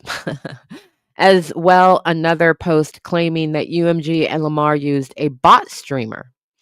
Courts reject such online comment-based pleading because online comments utterly fail to make plausible the underlying factual claims. Thus, these comments cannot save Drake's information and belief allegations. Drake's remaining allegations are even more speculative, such as two X posts from July 2024 showing Not Like Us being recommended to Spotify users who search for rap artists. Drake also fails to plausibly allege that UMG had actual knowledge of any conduct or accusations concerning Kendrick Lamar. Moreover, Drake cannot allege that any presentations about the recording's popularity to consumers were actually deceptive or misleading in a material way. Drake does not and cannot allege that Not Like Us would not have been an immense success had it not been for the alleged financial incentives at issue. That is, there are no alleged false or deceptive statements, even assuming that these payments occurred. Nor does Drake allege that knowledge of these alleged covert payments would be material to consumers. After all, there is no obligation under general business law to provide whatever information a consumer might like to know.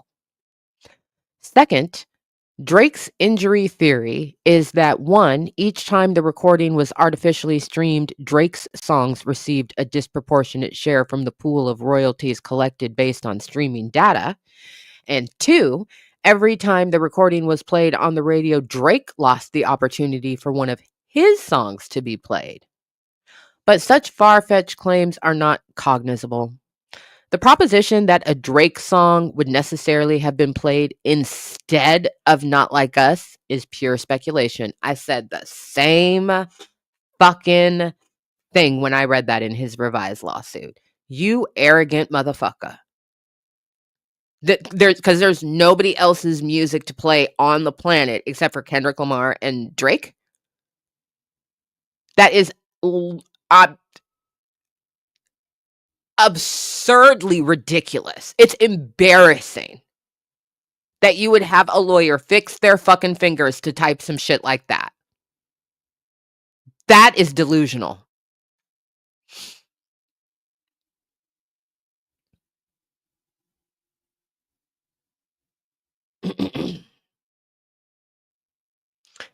Nor does Drake allege how either claimed injury was caused by a failure to disclose that alleged financial incentives, that is, how they were a result of the deception.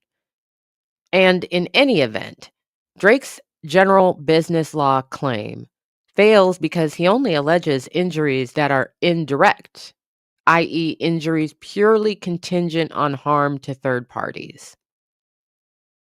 Huh, interesting.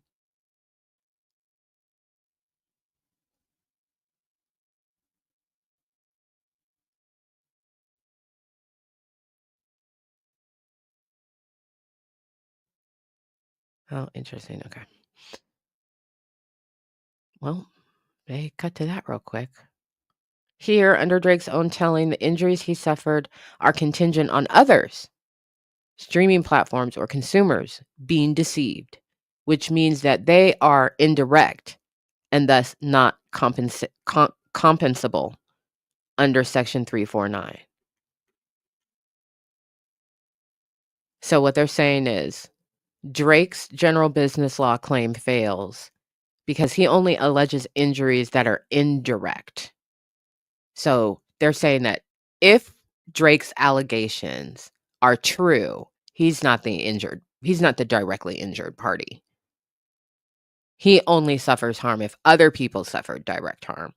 That's why he tried to slot in to his revised lawsuit that as a consumer he was harmed, which he hadn't said originally. And so he's trying to both and. I'm the harmed artist, and as a consumer of music, I was harmed.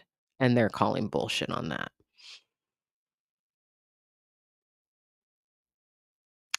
So, conclusion, the amended complaint should be dismissed with prejudice. And now let me see what popped up on the docket while we were talking.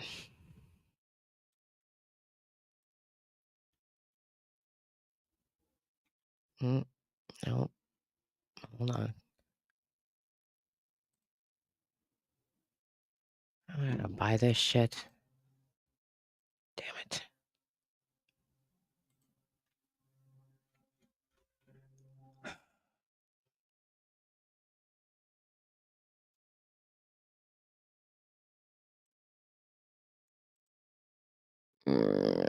It's not on Court Listener.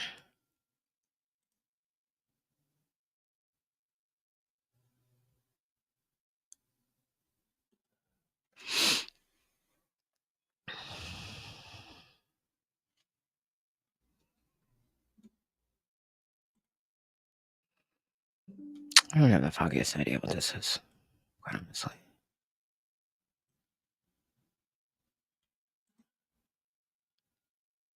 Ooh, okay. So as I'm going through this, I'm just looking to see if it's. I actually have Court Listener installed. And so sometimes when you hit on Pacer and you're in Court Listener is like, oh shit, there's a bunch of documents. Let me grab those. Yeah, I'd love it if you'd grab them. Can you give them to me for free? Is what I want to know. This is something with a lot of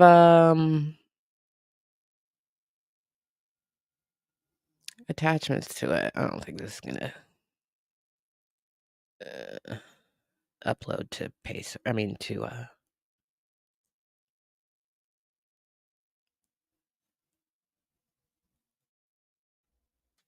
whatchamacallit as quickly as I want it to. So let me get that to do its thing. 16 fucking 30. Fucking Drake. Motherfucker, you've cost me a lot of money today.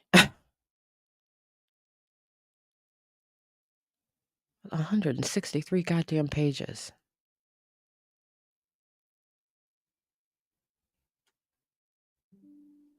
There we go.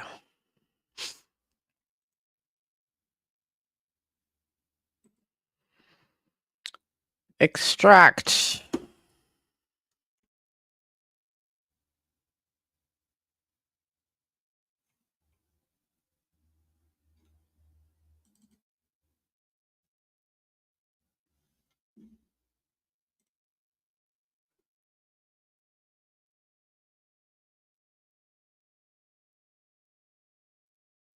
Okay, got it.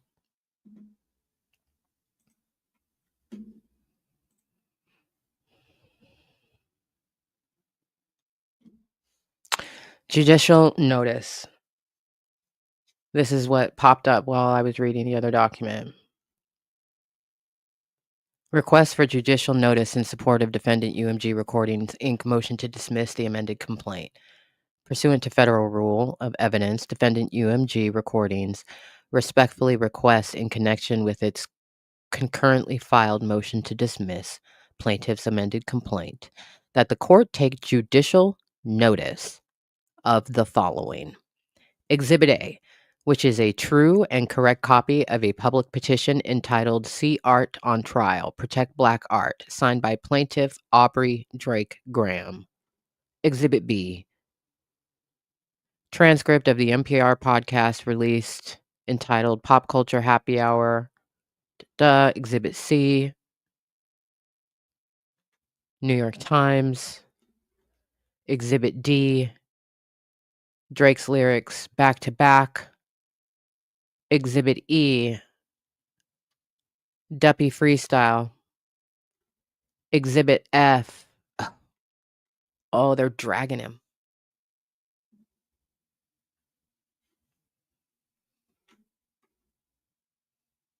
They didn't even mention this shit in the document we just read, but they're like, actually, if you'd like to know about this motherfucker's history.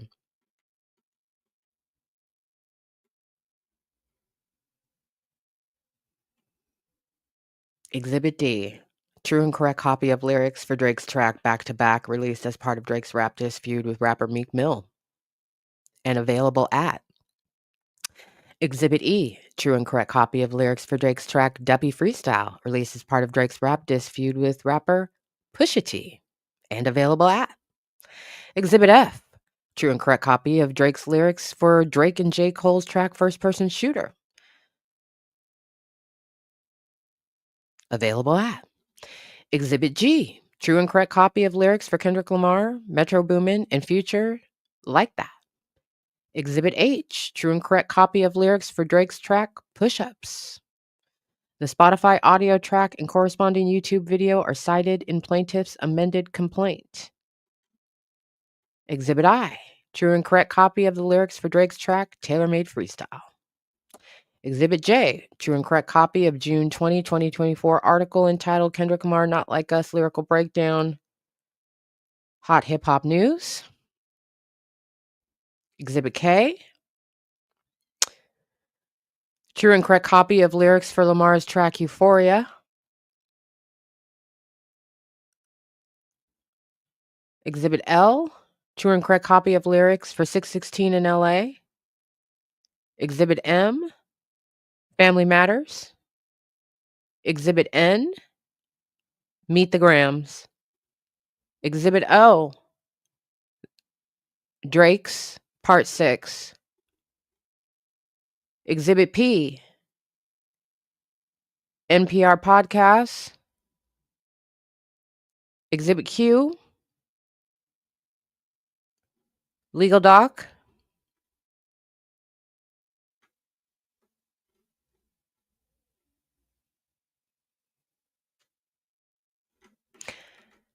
courts may take judicial notice of the fact that press coverage contains certain information without regard to the truth of their contents. Courts may also take judicial notice of song lyrics.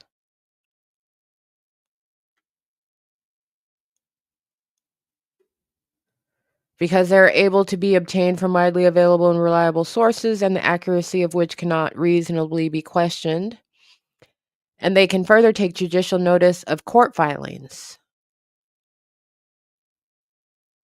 Each of the aforementioned exhibits are judicially noticeable under this standard. Exhibit A is a publicly signed petition.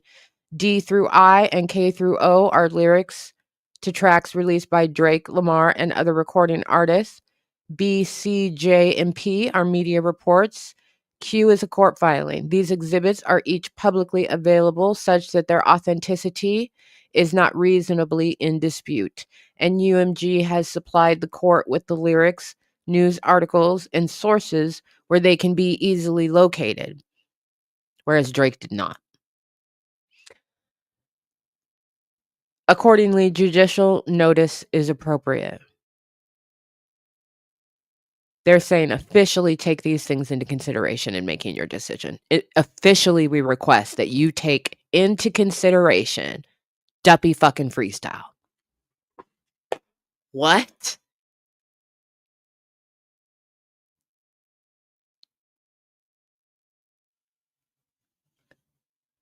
Wow.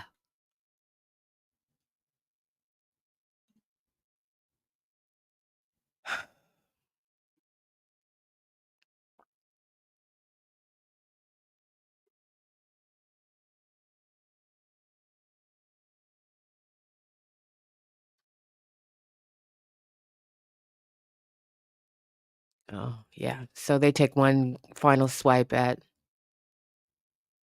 Drake's lawyers. UMG respectfully requests that the court take judicial notice of exhibits A through Q attached hereunto. That's wild.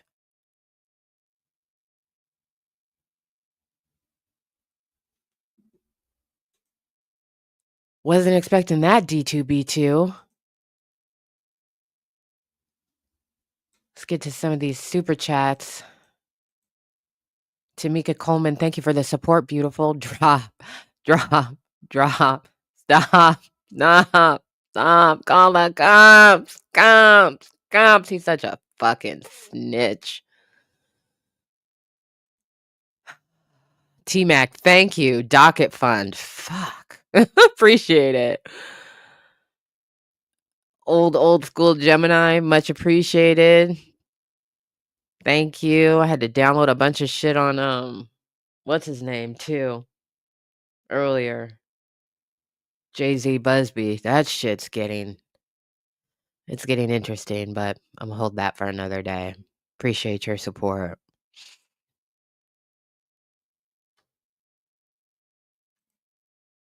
Annabelle, Docket Funds, appreciate you. Demi, thank you, ABSA, the best document reader on YouTube. Hey, chat, hit the like. Do what I can when I can, you know. Just be yapping. Hey, good to see you, beautiful.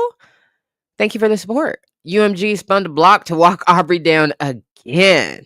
Headshots for the year plus. We in a year plus. V. Conley, hey, beautiful.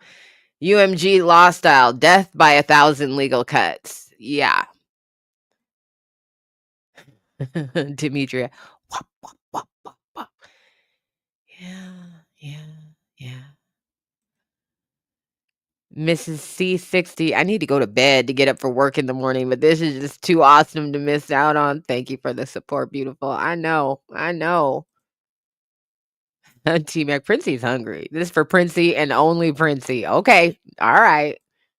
D2B2 ABSA, I want big as the Hyperbole merch. Oh!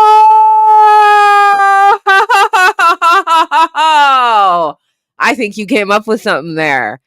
Big as the hyperbole. Oh, shit. Okay. You might have inspired something with that one. Stout, thank you for the support. Hey, everybody. Like the damn video. This woman is out here breaking this foolishness down for us. Subscribe too while you're here. Yeah. Yeah. T-Mac again, thank you. ABSA, I come to you and only you for UMG Drake lawsuit status. Thank you again for your insight, intelligence, and what my mother called mother wit. Oh, shout out to her. Looking forward to receipt of my signed book. Yes. Yes. Oh, gosh, you're reminding me. I wrote a book. I sure did. Thank you all for your support. Big as the hyperbole is a dub. Yep. Big as the hyperbole is a dub. And I think it's one of those, pretty much the merch is iconic shit that has been said. So that fits really, really well. Big as the hyperbole. Fucking love that shit. Genius.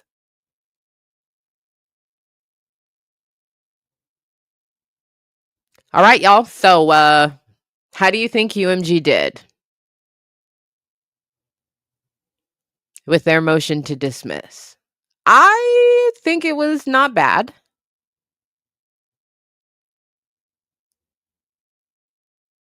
I think it was not bad. It's crisp, to the point. They still did not.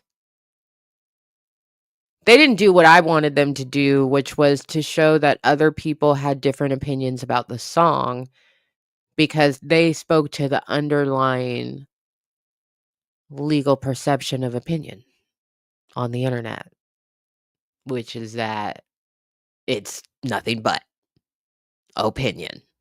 It doesn't matter. It's not fact. Just because they believed it and asserted some shit as fact in the comment section, the court has long since decided that shit is not factual. Meow meow 1 2 3 4 meow, which we all know is Princey.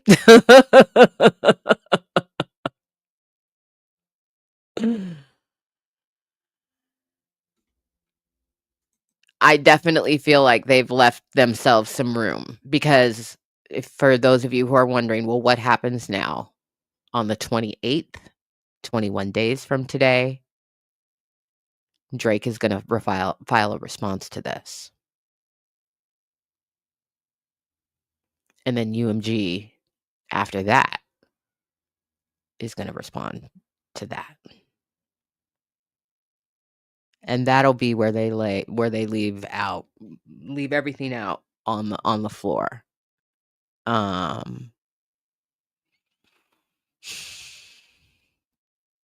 But I think it's really good, because they did address. They may have not, trotted out a bunch of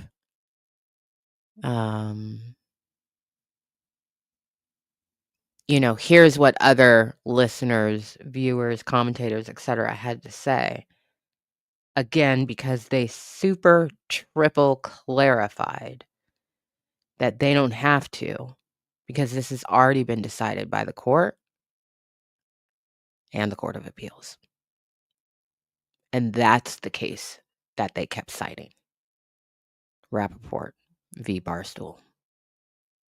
And they went into that case much more than they did the first time to really flush that out. The full weight and impact of that case on this, in a way that I completely picked up what they were laying down. So they might have not addressed it in the way that I would have preferred that they addressed it, but they addressed it fully and completely. And it's stronger to address it, based on existing case law, especially for a case that's already been appealed, and Rappaport lost. So, yeah.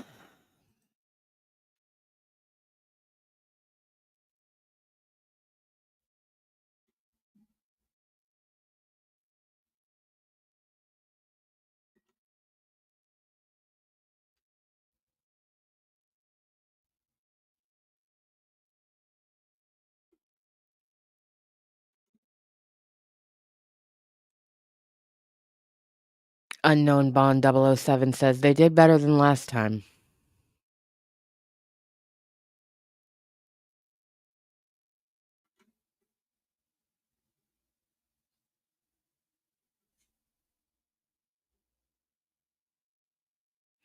Peter Pan, you're going to get banned. If you keep all capsing the same comment in the comment section, you're going to catch an airlock. One more time. One more time.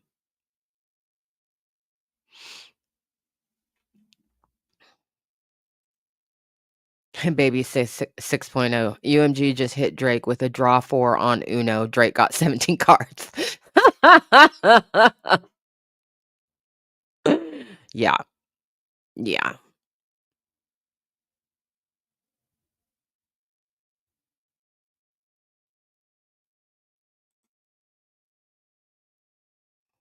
This ain't the place for headassery.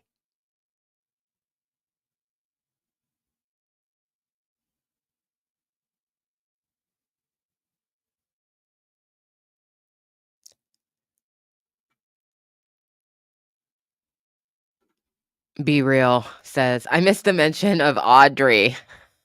To be fair, that was in a different document. So it's not like it was in the first motion to dismiss and they changed it to Aubrey in the second one. That was a completely different document, but that will forever be funny. That moment will forever be funny. That took me straight the fuck out. I was like, these motherfuckers is petty as shit. They called him Audrey. And maintain plausible deniability that it's a typo.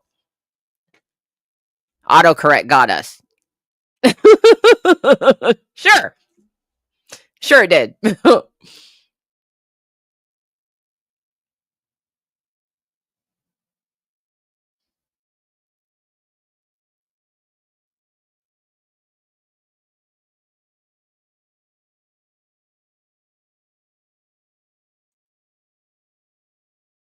No, because they referenced other things.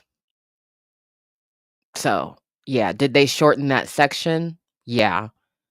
But there were citations in there. I didn't read them, but I saw them as I was parsing through for their main sentences. So, no, I don't think so.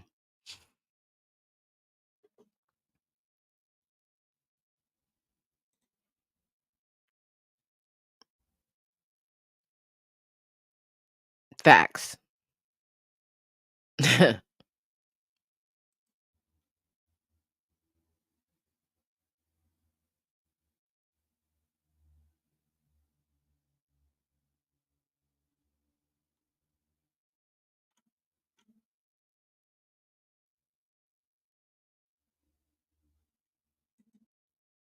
I mean, I knew there were going to be a lot of people showing up. I wanted to slow it down for everybody, for folks to be able to engage, but then also for mods to be able to see things. You know, be careful using all caps in this chat, particularly if you've never been here before. If you want to get my attention, oh, you'll get my fucking attention. Depending on what the comment is how I respond. You might get a, hey, beloved, please don't do that. That's not necessary. Or if you're acting like a fucking biscuit head, you gonna catch an airlock.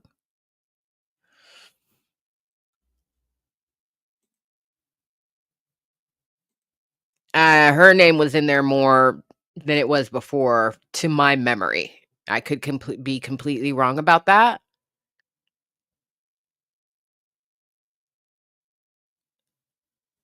I didn't see Fondled in there. I didn't see Friendship in there.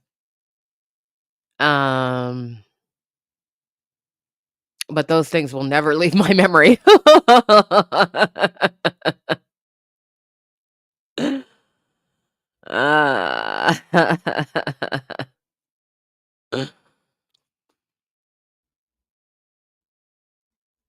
Hearing a song doesn't make you inherently biased to its contents. Number one. And number two, even if a judge hadn't heard the song before, they might listen to it. They might listen to all the diss tracks as they make their decision. So whether they've heard it before or not heard it before is completely irrelevant. That's not enough to be biased. I know YouTube has completely bullshit ass standards of what is biased and not biased because these motherfuckers out here fragile as fuck. But no.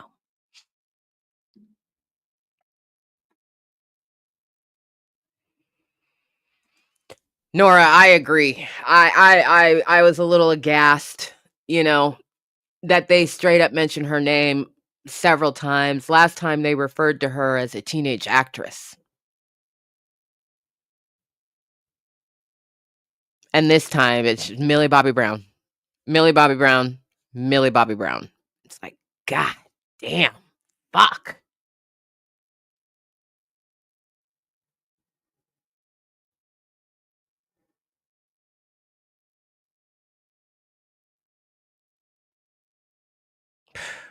Man. There's so many things going through my head right now that just make it so sad to me, because I remember seeing those interviews of her. And she was genuinely excited. Because it's Drake. And she's a fucking child. He was one of the most famous people on the planet.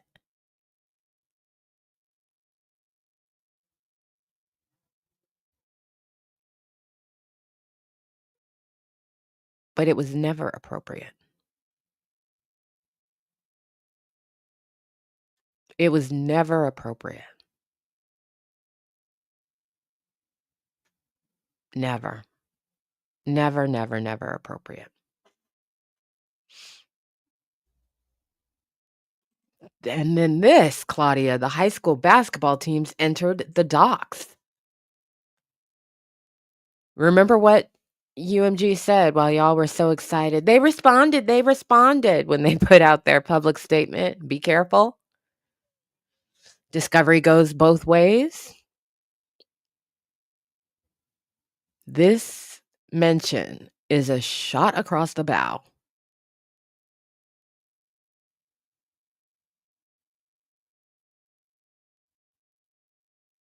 A shot across the bow.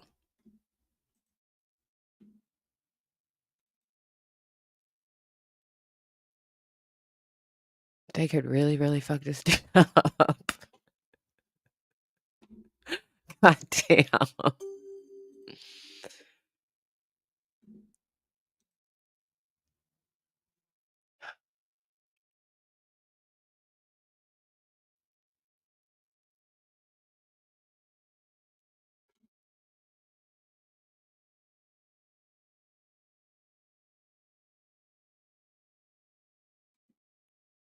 Just be yapping.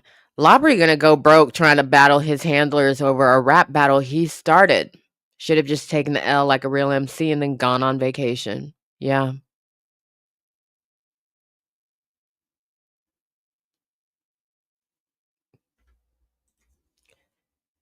This isn't gonna happen. Okay? That's not why they did that. And I think that the public needs to be real careful. Y'all need to be real careful about what it is that you think in your head and how quickly you go there.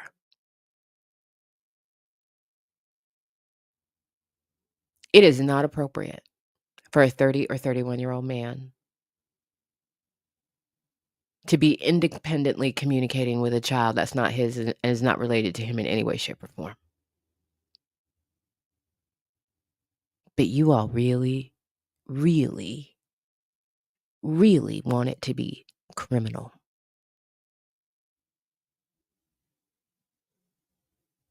You want it to be criminal.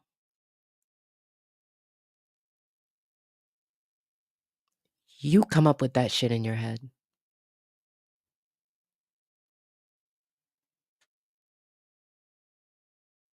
It's a long journey between inappropriate and criminal.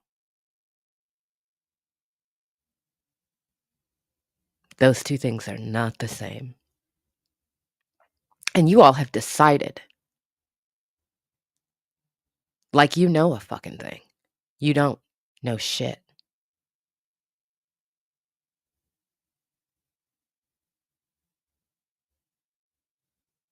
And even if somebody offered you a reasonable explanation, you might dismiss it out of hand because you want it to be true. And that says more about you than it does Millie Bobby Brown or Drake. And you seriously need to pull yourselves the fuck together. Why is it in the lawsuit? Because it was publicly reported on for years. And they need an example like that of something that happened in the public eye.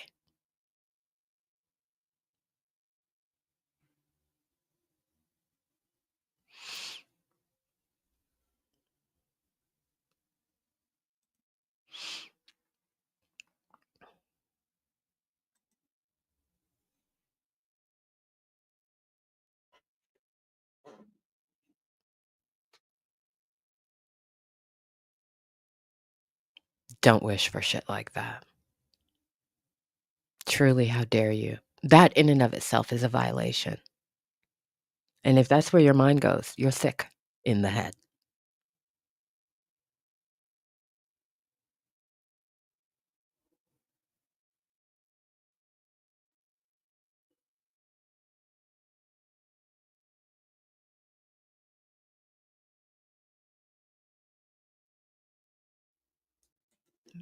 Shit like this too.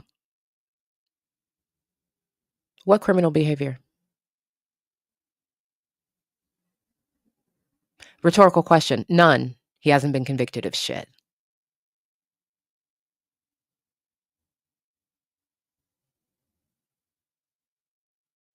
Sick.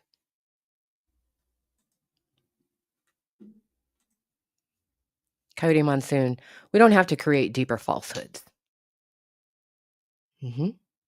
What's already visible is bad enough. You don't need to manifest victims or offer Reddit bullshit as proof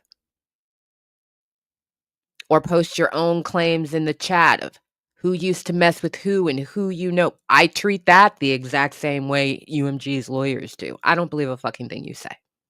Why? Because I don't know you. I've had people pop up into the comment section during a live or after a live and say all kinds of shit to me. I've had people pop up in the comments and say they survived Diddy. I don't believe you.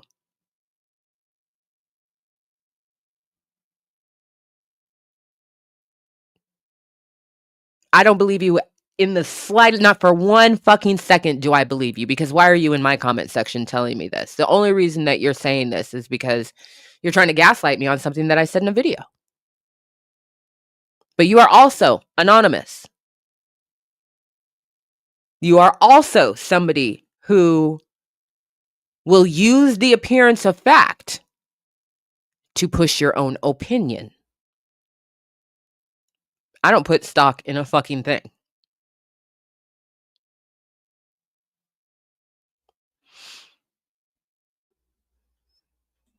Here we deal with facts, not conspiracy theories. I don't give a fuck what's on Reddit. I don't give a fuck what's on that X account about he's trapped in a lobby with and they got him on camera. Y'all have no idea how fucking stupid you look to real adults with critical thinking skills that you fall for that sleight of hand bullshit.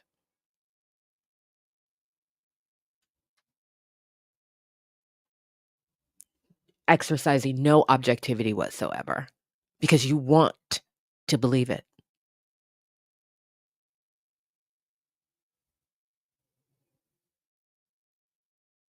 I can't stand this motherfucker.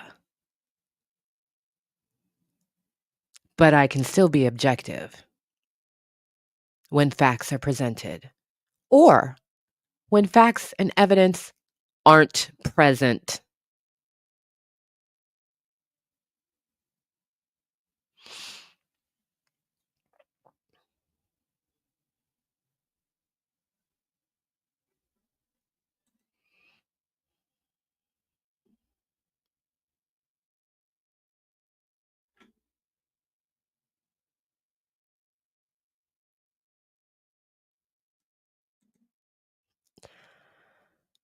I hope that we do. Excuse me, T-Mac responding to somebody else about bottom 5 and his threats, and will we see him in a public document? I haven't changed my opinion on what I think is gonna happen with this case. I mean, actually, so what I said was for funsies. My prediction is that ultimately is that defamation and harassment will be dismissed, and I said Payola might squeak through. Imma say after reading this, I have a little bit less confidence in Payola squeaking through, and not because I thought there was any validity to Drake's claims about general business law practices, not because of that, but because I thought he had successfully muddied the waters enough. But one of the things that UMG's lawyers are very good at is clearing the fucking water that he has muddied. To say like, "Oh, no, this is not complicated. It's this right here. He's doing all of this in sleight and hand and da da da da da. No, no. It's this right here." They do that exceptionally well, hence the 33 pages to his 100 and God knows how many every time he files some shit. So, and I feel like they did that even better on the third claim here than they probably ever have before.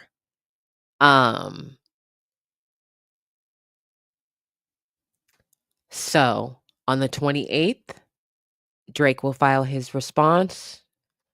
2 to 3 weeks after that, I believe it's by June 11th, UMG gets the final word in writing. And then on June 30th, excuse me, there will be a hearing in front of the judge in New York, Southern District of New York Court, for oral arguments on the motion to dismiss. So we're still very, very, very much so at the entrance of the maze of this case. It already feels like a long ass time. In court time, it's only been mere seconds. In our time, it's been months. But in court time, it's only been mere seconds. So on motion to dismiss, we've still got a couple tit for tats to go, and then an actual hearing. And then sometime in the summer, the judge will make a decision on the motion to dismiss. The judge could dismiss everything. The judge could dismiss nothing. The judge could dismiss some things and keep others.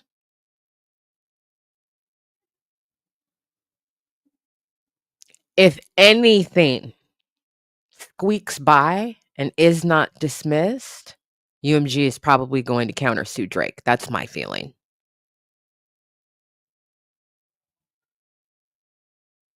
If they are not successful in getting everything dismissed, I think they will countersue him.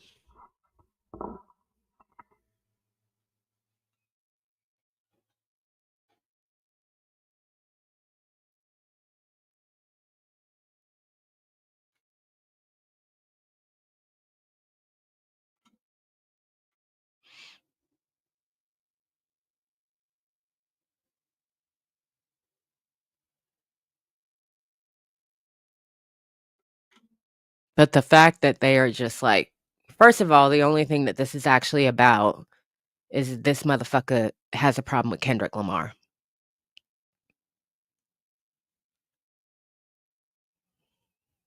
The person that he should have been addressing then and that he should be dealing with now is Kendrick Lamar.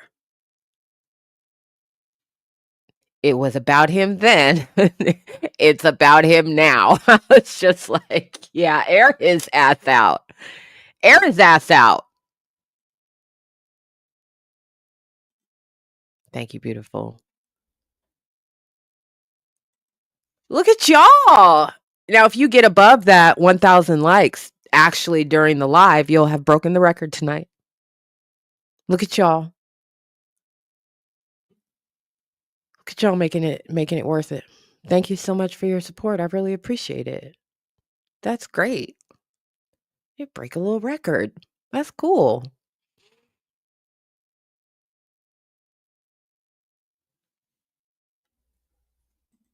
I don't think so at all, King David. I don't think so at all. I don't think so at all.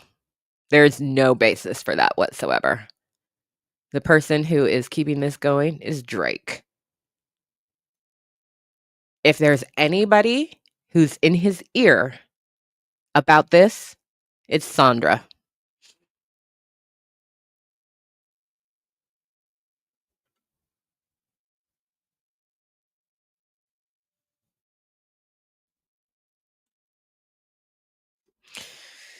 And if you want to know all my thoughts on this rap beef, buy the book.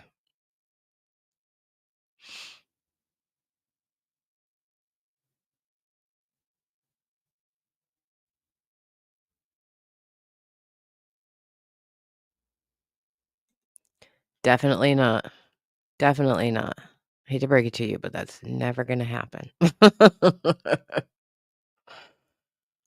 Unless I have some kind of bizarre ass fucking wardrobe malfunction. Not actually ever going to truly, honestly flash the titties.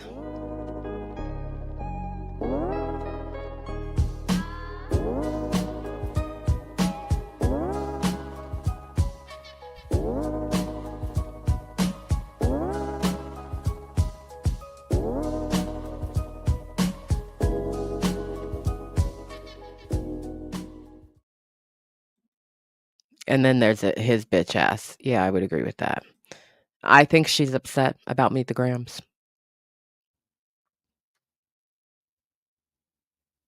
I think he really wanted, I think she, and probably Dennis too, I think they were probably incensed by Meet the Grams. I think they probably wanted him to take legal action over Meet the Grams, and there was literally no time. And then this not like us happened, and Not Like Us became more legally advantageous for Drake. So he latched onto that. Also, and although I am so fucking sick and tired of you all coming to me with speculative talk that you insist is not speculative talk because you remember seeing something on the internet you can't find now. Meet the Grams opens Drake up to a different level of scrutiny.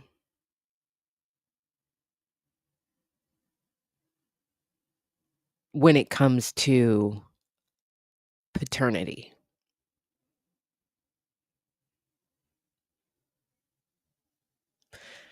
I think he kind of dodged one on that tip. Because it would have been a fucking nightmare.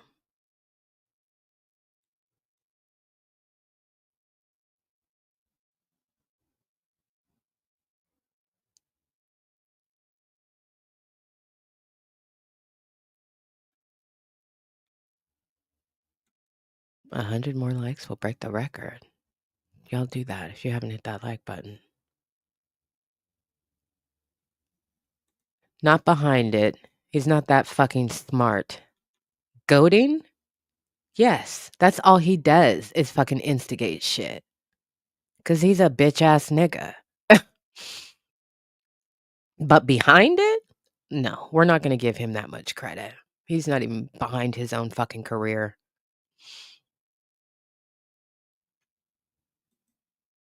Both.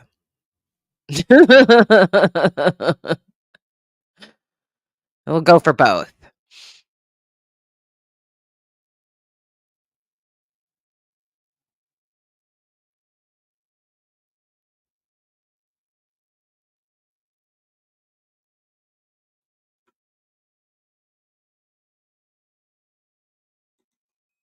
Yeah, people want to obsess about the daughter, the daughter, the daughter, the daughter, the daughter, the daughter, the daughter, the daughter.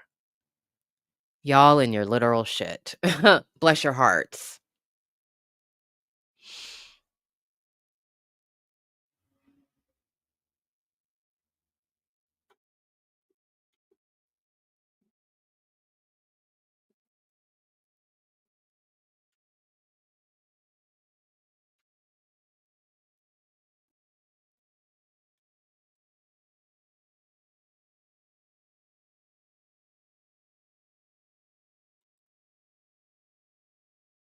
No, I'm not surprised at all. He's a gambler.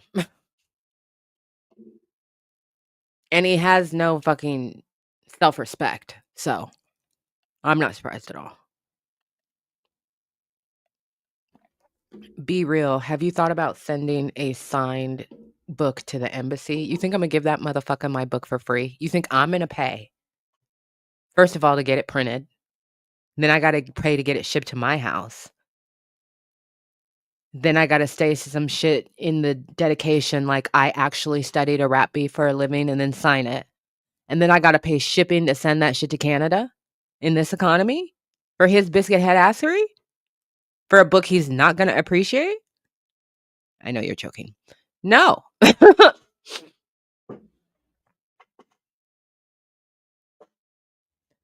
I'm not doing none of that shit. Starting with giving him the book for free. Non-reading ass motherfucker. No. He don't respect me when I twerk with the dictionary. He don't get my book for free.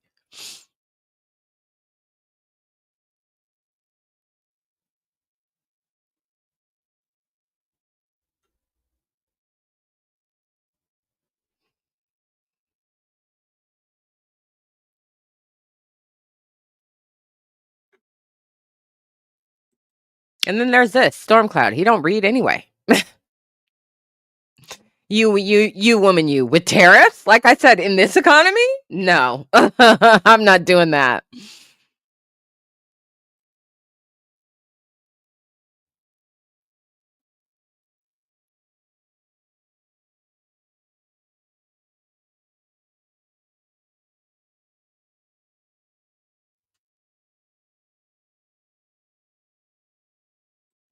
Oh, Luana, Jamie, you're. People don't realize Kenny talking about an 11-year-old daughter could only be about rumors from years back as a literary device in his writing.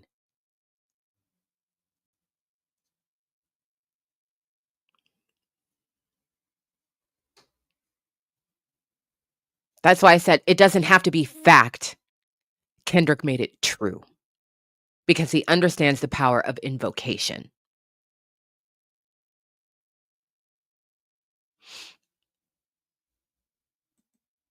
Oh, thank you, Just Be Yapping. A little something on the books for the upcoming live for James B. Busby lawsuit. Almost forgot about that one. So many lawsuit claims. Shall smoke it. He wasn't on my 2025 bingo card, but last year I did think to myself, I wonder if Smokey Robinson is going to die before he gets dragged for filth for being a gross ass man. Allegedly.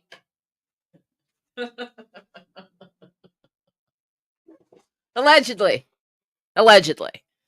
And apparently the answer to my question is nope, he's not going to die before being dragged out as a allegedly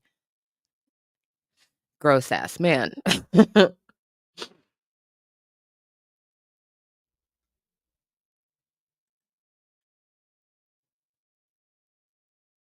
T-Mac, thank you, beautiful. There's going to be more paper and more paper and more paper. Yes, need to beef up the docket fund for real. Monica W, thank you, beautiful. Yeah, he definitely not reading. Didn't he graduate high school at 25? I don't know. I don't know.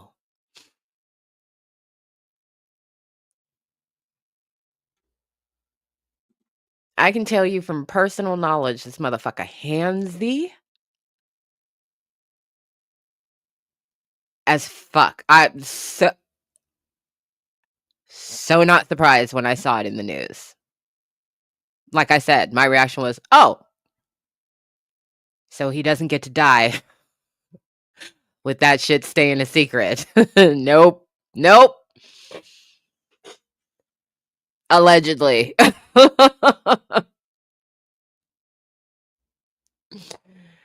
Child, I'm tired. I'm hot. I waited all fucking day.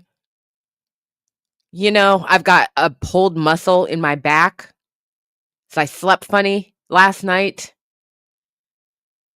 So today ain't the day, to quote Beyonce. Today ain't the day. Today ain't the day. He's being sued by several former housekeepers for assault.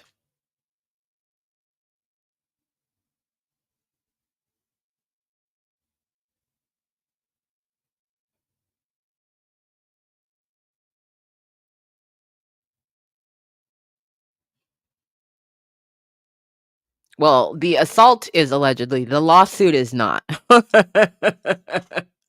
The accusations are not. They've been made. So, are they alleged? Yes, but the allegations exist. So,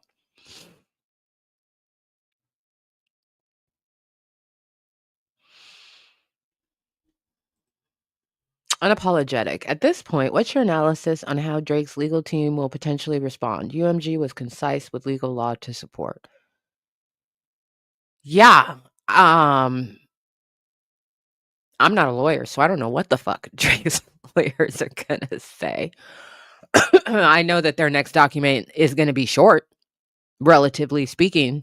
You know, they're gonna do the same thing. This is what lawyers do. They cite and interpret case law. So they're gonna come back with a counter argument for what has been said here. And I don't know what it's gonna be, but it's gonna be something. I'm always amazed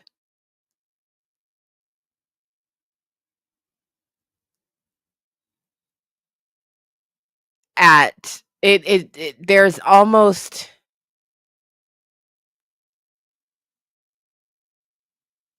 it's almost bottomless. You know, if there weren't deadlines and cutoffs and, you know, you only get to revise this many times and all that, they would just go back and forth and back and forth and back and forth and back and forth and back and forth forever.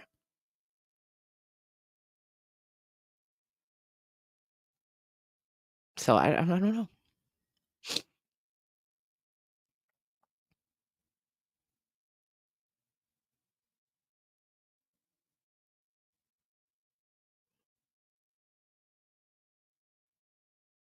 I really wish I was going to that hearing, but I can't do that. So yeah. Yeah, I don't know. We'll see. In 3 weeks, we will find out. I'm sure they're gonna talk shit. If they haven't already started, I'm sure they're gonna talk shit all day tomorrow with their little public statements and shit. I don't care. Don't bother me with that. I do not care about their public statements. The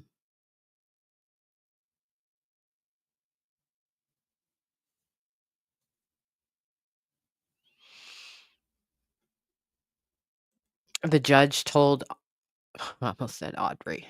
The judge told Drake that the last time he amended his lawsuit was the last time he was going to be able to amend his lawsuit.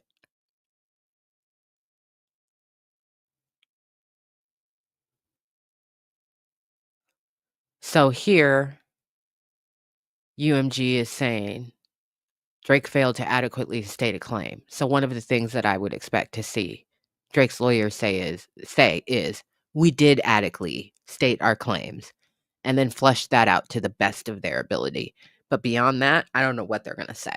Because there were times where I was going through and I'm reading UMG's words saying, you know, where they're saying Drake failed to state a claim with regard to, you know, harassment in the second degree. And in my mind, in my head, I'm thinking, well, technically he did, but what they're saying is it's inadequate on its face.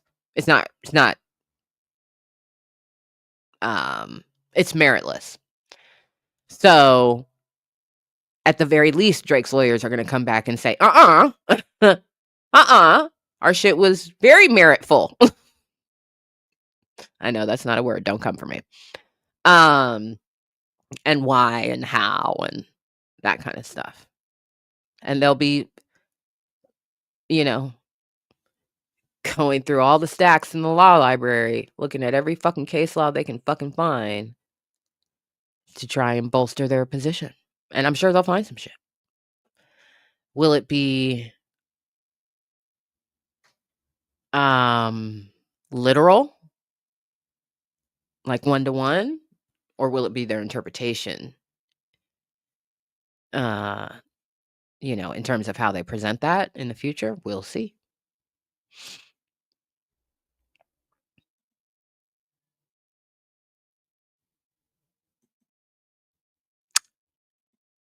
Look at y'all. We got to 1.1K likes. That is a record for this channel during a live. You rock. Much appreciated.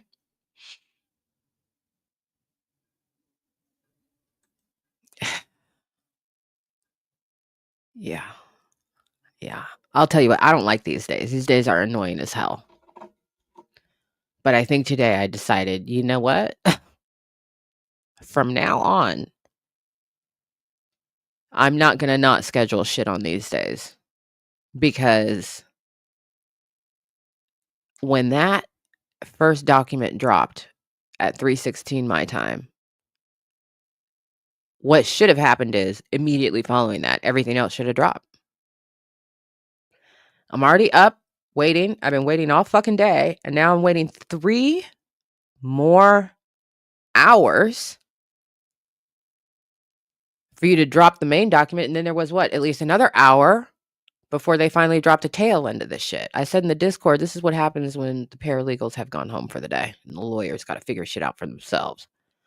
Never again. Never again. Never again. Never again. I will double book my day on the 28th. And then when I get the alert, I'll deal with it. Never again.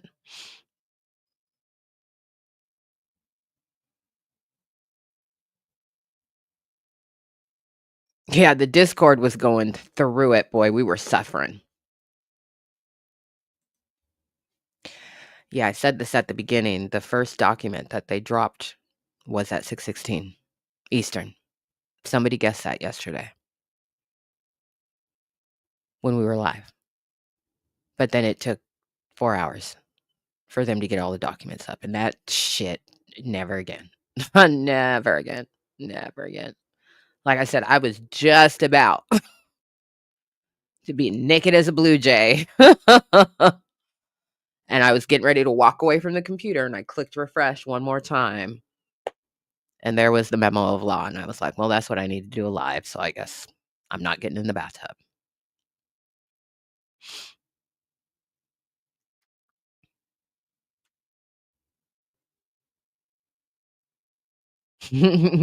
Thanks, ABSA, for reading good. You're welcome, beautiful. You're so welcome. Somebody asked, if I have any cat updates. I don't. They haven't had any interaction with each other. Oscar now knows to look at the stairs. Before he would just ignore Princey and walk by. And now when he comes through, he's like, where's that motherfucker at? And he saw him today and let out a big old hiss. I was like, he ain't gonna do nothing. Let's go back here and get your food. And Oscar was like, okay. Something that was really funny, though, is when I got up this morning to go to the grocery store at 6 o'clock in the fucking morning. I fed the cats before I left. And fed Princey inside, fed Oscar outside. And then as I was walking to go to the back to go over to the store, Oscar came out. And, I just saw, a cat, he bounded, twice, above the grass. There's tall grass in the side area. I just saw bound, and then nothing. And I'm like, where'd he go? And I kind of walk over and I look down, and he is down there, and he's looking right at me like, I'm hunting you. I said, oh, you're playing. You're playing with me. At Meow, 1, 2, 3, 4, meow. We need to talk. What did you do? What did you do? What did you do? What did you do? What did you say?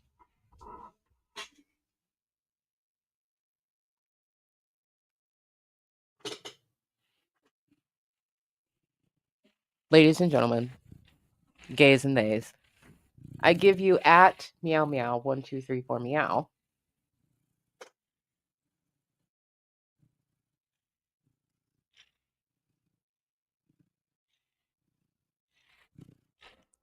Don't rub your little furry face all over my microphone. Stop it. Stop it.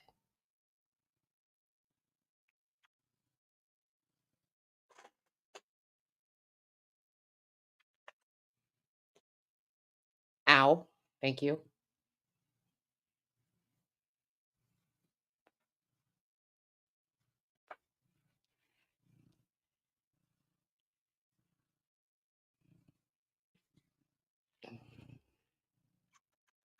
We are going to talk about. Don't lick me. You're in trouble. We are going to be. Stop it. Stop kissing me. We're going to be talking about your internet usage tonight. He's like, I don't want to hear it. I don't want. As soon as I said I'm taking away internet, you see him. He's like, yeah, whatever. I'm out.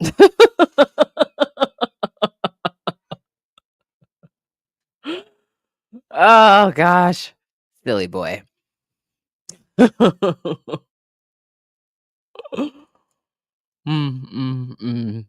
He's so squishy. He is. He is. Big old squishy boy. Such a good boy. Oh God. Well, we made it, y'all. I got cat fur tickling my face, but we fucking made it. We got the document. We know what we know.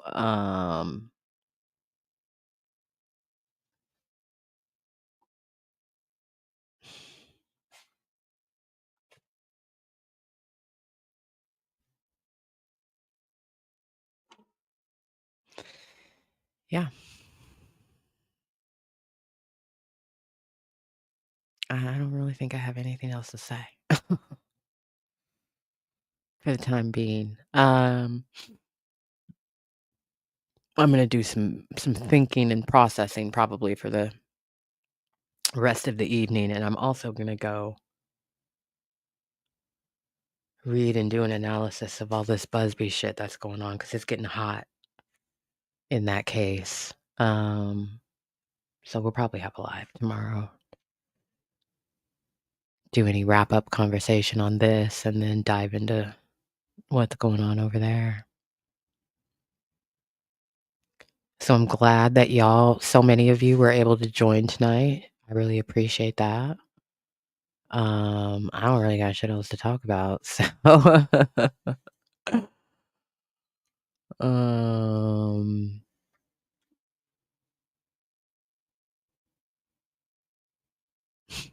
I just, there were times when I was reading tonight where it really just felt like, and this has pretty much happened every time I'm reading a document related to this lawsuit, where I have a moment where I feel like I'm outside of my body. Usually it's lyrics in a court filing. It's usually when I'm reading lyrics in a court filing where I'm just like, I can't believe this. I can't believe this shit. I can't believe this motherfucker sued. I can't believe these lyrics are in a fucking court document. I can't believe we've got lawyers, telling a judge, you need to read this shit. You need to see what this motherfucker been doing for you. I mean, it is just.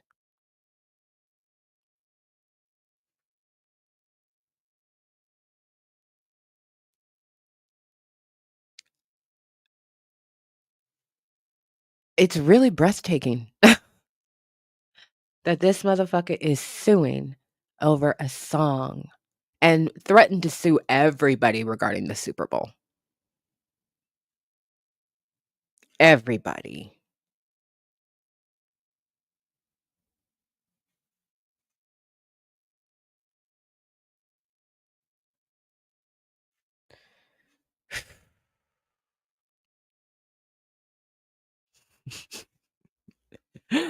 Kendra Selman. Case law. Yeah. I really wanted to drive it home. I wanted to drive the point home that they're not just in there like, they're in there citing shit. Case law. Case law. Case law. Oh, my favorite. That's my favorite.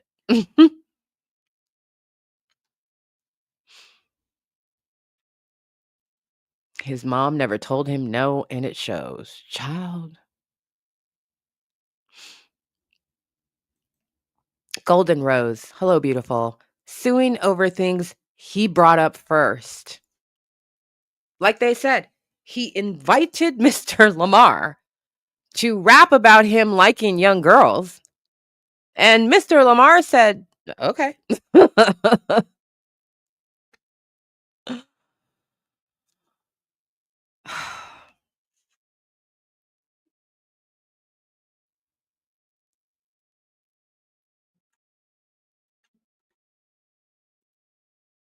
Back to back, huh, Michelle? Michelle says UMG released a follow-up statement to their filing. They didn't even wait for Drake's lawyers to respond. No, it's bedtime. We were supposed to sit around and wait for. We already know what the fuck you're gonna say. Here's our statement. I love it. I love it.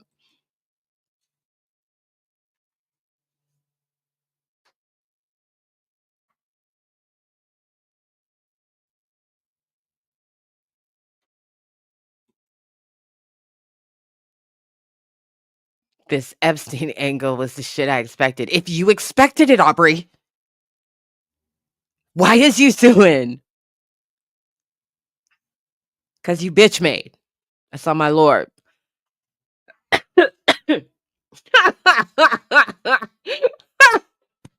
M2 UMG dropping 9 p.m. in Toronto. I mean, the timestamp of 6:16 for the document today is undeniable. Oh, that shit is hilarious. Thank you, Michael A. Good to see you.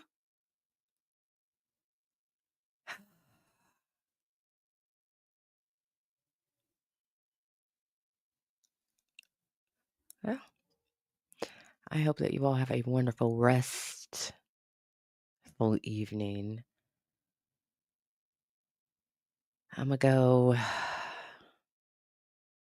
try and soak my back because it has been all day. And it's one of those when you breathe, when you take a deep breath, you can feel whatever the muscle strain is. That's what I've been dealing with all fucking day long. And all I did was go to bed last night. That's it. All I did was got in the bed, laid in the same fucking place I always lay, and went to sleep. Woke up, fucked up.